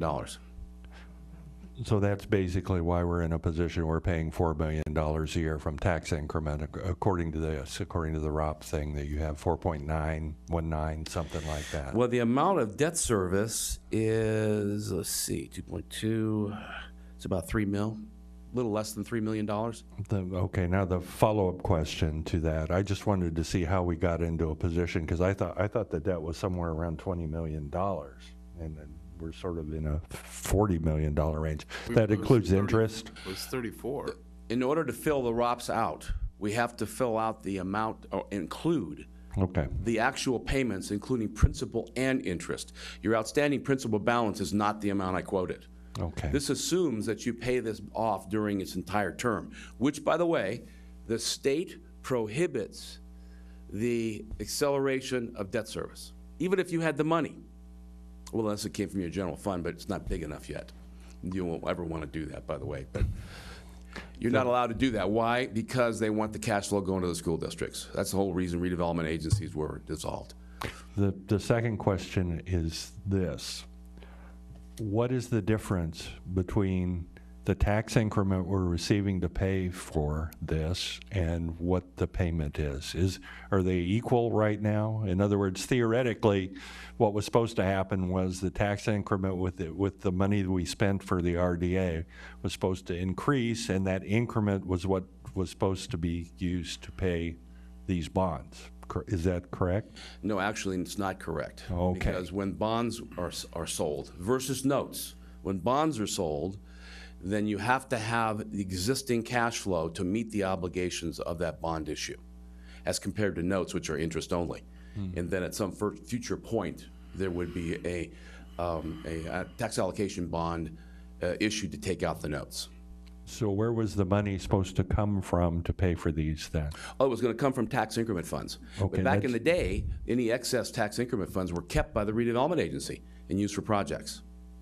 Now, the way I described it earlier, if there's any money left over after the statutory or contractual pass-through payments to taxing entities are made, and the obligation of the ROPS are funded, anything left over in the old days was kept by the redevelopment agency. In the new days, they're shared with the taxing entities. The point I'm trying to get here now, are we in a position that that tax increment is high enough that we're paying that amount of money, or are we getting money from the state to pay that?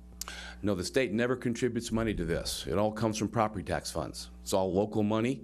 It's collected by the county and then distributed based on the formula that's applicable to it. We had some money that was left over from the bonds that was used for a certain number of years to actually help make the payments to this, if I remember correctly. Some of the money that was borrowed was kept as a reserve. And my question is, are we in a position right now that the increment that is supposed to be paying for the ROPS is high enough that it's paying for that amount? And what happens when it gets to the point that it can't pay that? I should have said this earlier. When you started off in this process of winding down the redevelopment agency, you were cash flow insolvent. You could not meet all your obligations. The first priority is debt service. Debt service was made. There were other obligations that couldn't be funded. You are now, and as projected, you will be so until the end of the wind down process, cash flow solvent. So all your obligations can be met with current cash. It's interesting that that's happened about the time that the changes in your general fund of the city have occurred, where you've been able to set aside rainy day funds. And that's basically... It's related, actually. That's the question I had. Was the increment large enough that we were able to pay our obligations now and in the near future? And what you're telling me is yes. Yes, absolutely. Okay, so it's thank a very, you. very good sign. I only have one of the clients I work with that remains cash flow insolvent. You are solvent. So this is a completely feasible plan. Now, you asked a question about funds that are held by reserve. On the cash balance form, also hard to read, looks like this.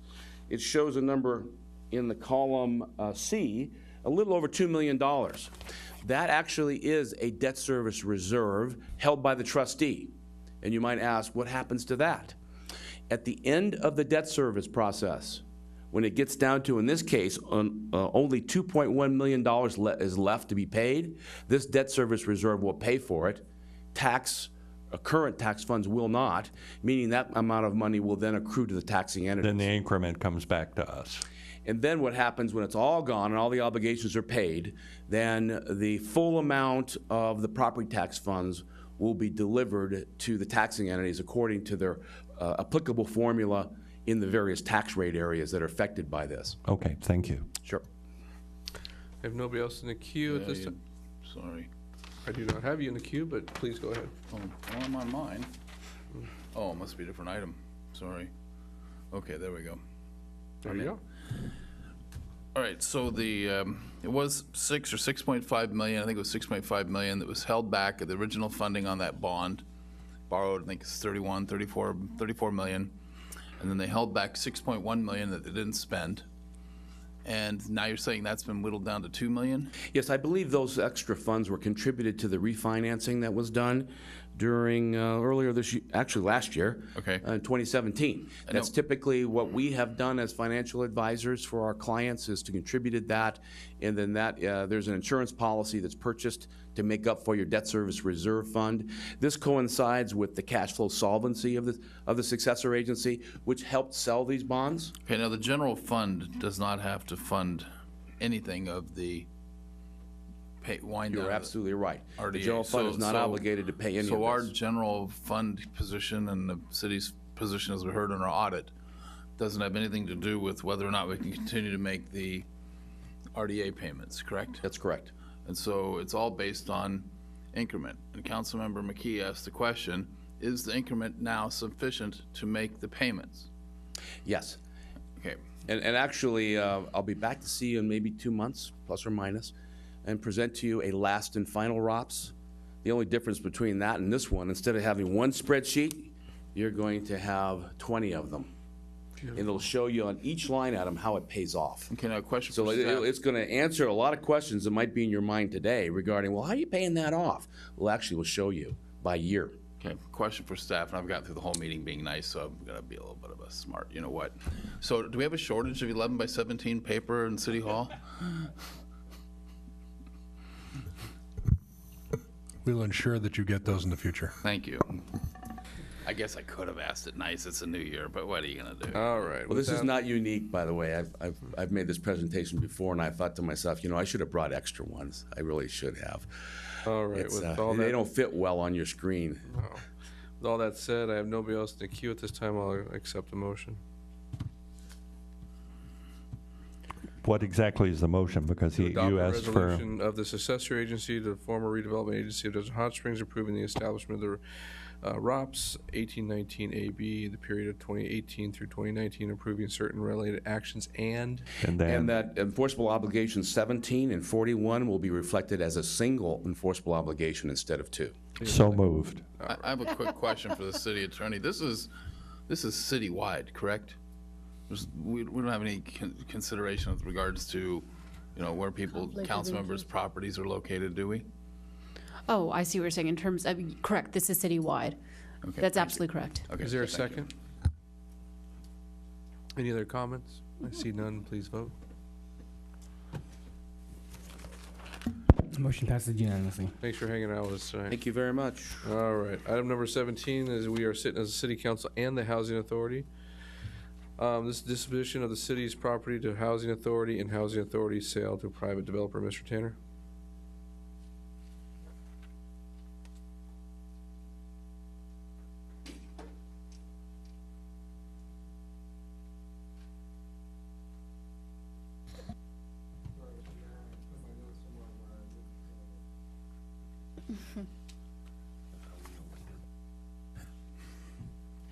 I made a resolution to do filing, and now I can't find anything, so. I know the top of the desk is so much easier to find it. Thank you, Mr. Mayor. Right now, we have an offer on the table that was previously discussed in closed session for a housing authority property on 6th Street. The offer is for $25,000. The broker's opinion value is just over $24,000. There's also some cleanup work involved as far as title is concerned. When the property was originally purchased, it was on the books for a city asset, which was incorrect. We went back and checked our documents and checked where the money came from and the council action, and it should be a housing authority property. So our goal is to, as we enter escrow, we will get that situation cleaned up on the deed with the county, and then enter into escrow with the buyer. And I'd be happy to answer any questions from the council. Do I have any public comments? Would anybody like to speak to this item? Final call. Close public comments. The recommendation from staff at this time, oh, Mr. Betts, you have a comment? No, sir. The recommendation from staff at this time is 4 items. 1, the city council approve. 2, the housing authority accept title. 3, the housing authority approve the sale and said property. And then 4, the city council and housing authority act as one and authorize the staff and council to respectfully take all necessary actions. So moved. Thank you. Is there a second?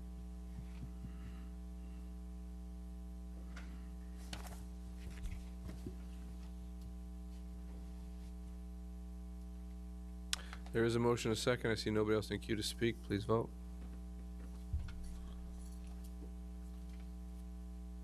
Motion passes unanimously. Thank you. Item number 18 is a resolution authorizing the city manager to settle claims or pending action against or brought by the city that do not exceed $50,000. And this is our city attorney. Thank you, Mr. Mayor, members of the City Council. The item that you have before you tonight is a resolution that would authorize the city manager to settle claims and disputes in an amount not to exceed $50,000. This came about because we realized that, you know, there's a few smaller claims that would otherwise have to have gone to the City Council, and frankly, for kind of small claims, the government code allows the city manager to actually settle those claims so long as the City Council delegates that authority via resolution. So it's, this resolution really is in an effort to expedite government processes that are smaller amounts in nature and give the authority to the city manager, and with the approval as well as to form by the city attorney. With that, I'm here to answer any questions. Does anybody in the public like to make a comment to this? I see nobody coming forth. I will close public comments. Mr. Betts? Yeah, thank you. I think we've seen in the past, there's been instances, maybe workers' comp claims or something else that's come up to where the meeting schedule of the council wasn't conducive to timely resolution of some issues and things, and the votes have come through the council. It's been obvious that, you know, yes, that was the right decision to make, but it's tied the hands of the city manager and city staff to effectively deal with some things that were obvious and minor in nature as lawsuits go. At the same time, this does take away some authority from the council, albeit small, and I don't want to completely absolve the council of its participation in this process. So what I would suggest is that the council be notified by way of a list in a timely manner, with timely defined by staff, of any of these settlements, so that we just get some notice. And I don't know if it needs to be in the, I guess it has to be in the public record, it doesn't, I don't know which, but however that form, the attorney says that form would come. So I'd make a motion to approve the resolution authorizing the city manager to settle claims or pending actions against or brought by the city that do not exceed $50,000, provided that the city council is notified of all such settlements and in a timely manner. Is there a second? One second. All right. Is there any other comments? Please vote.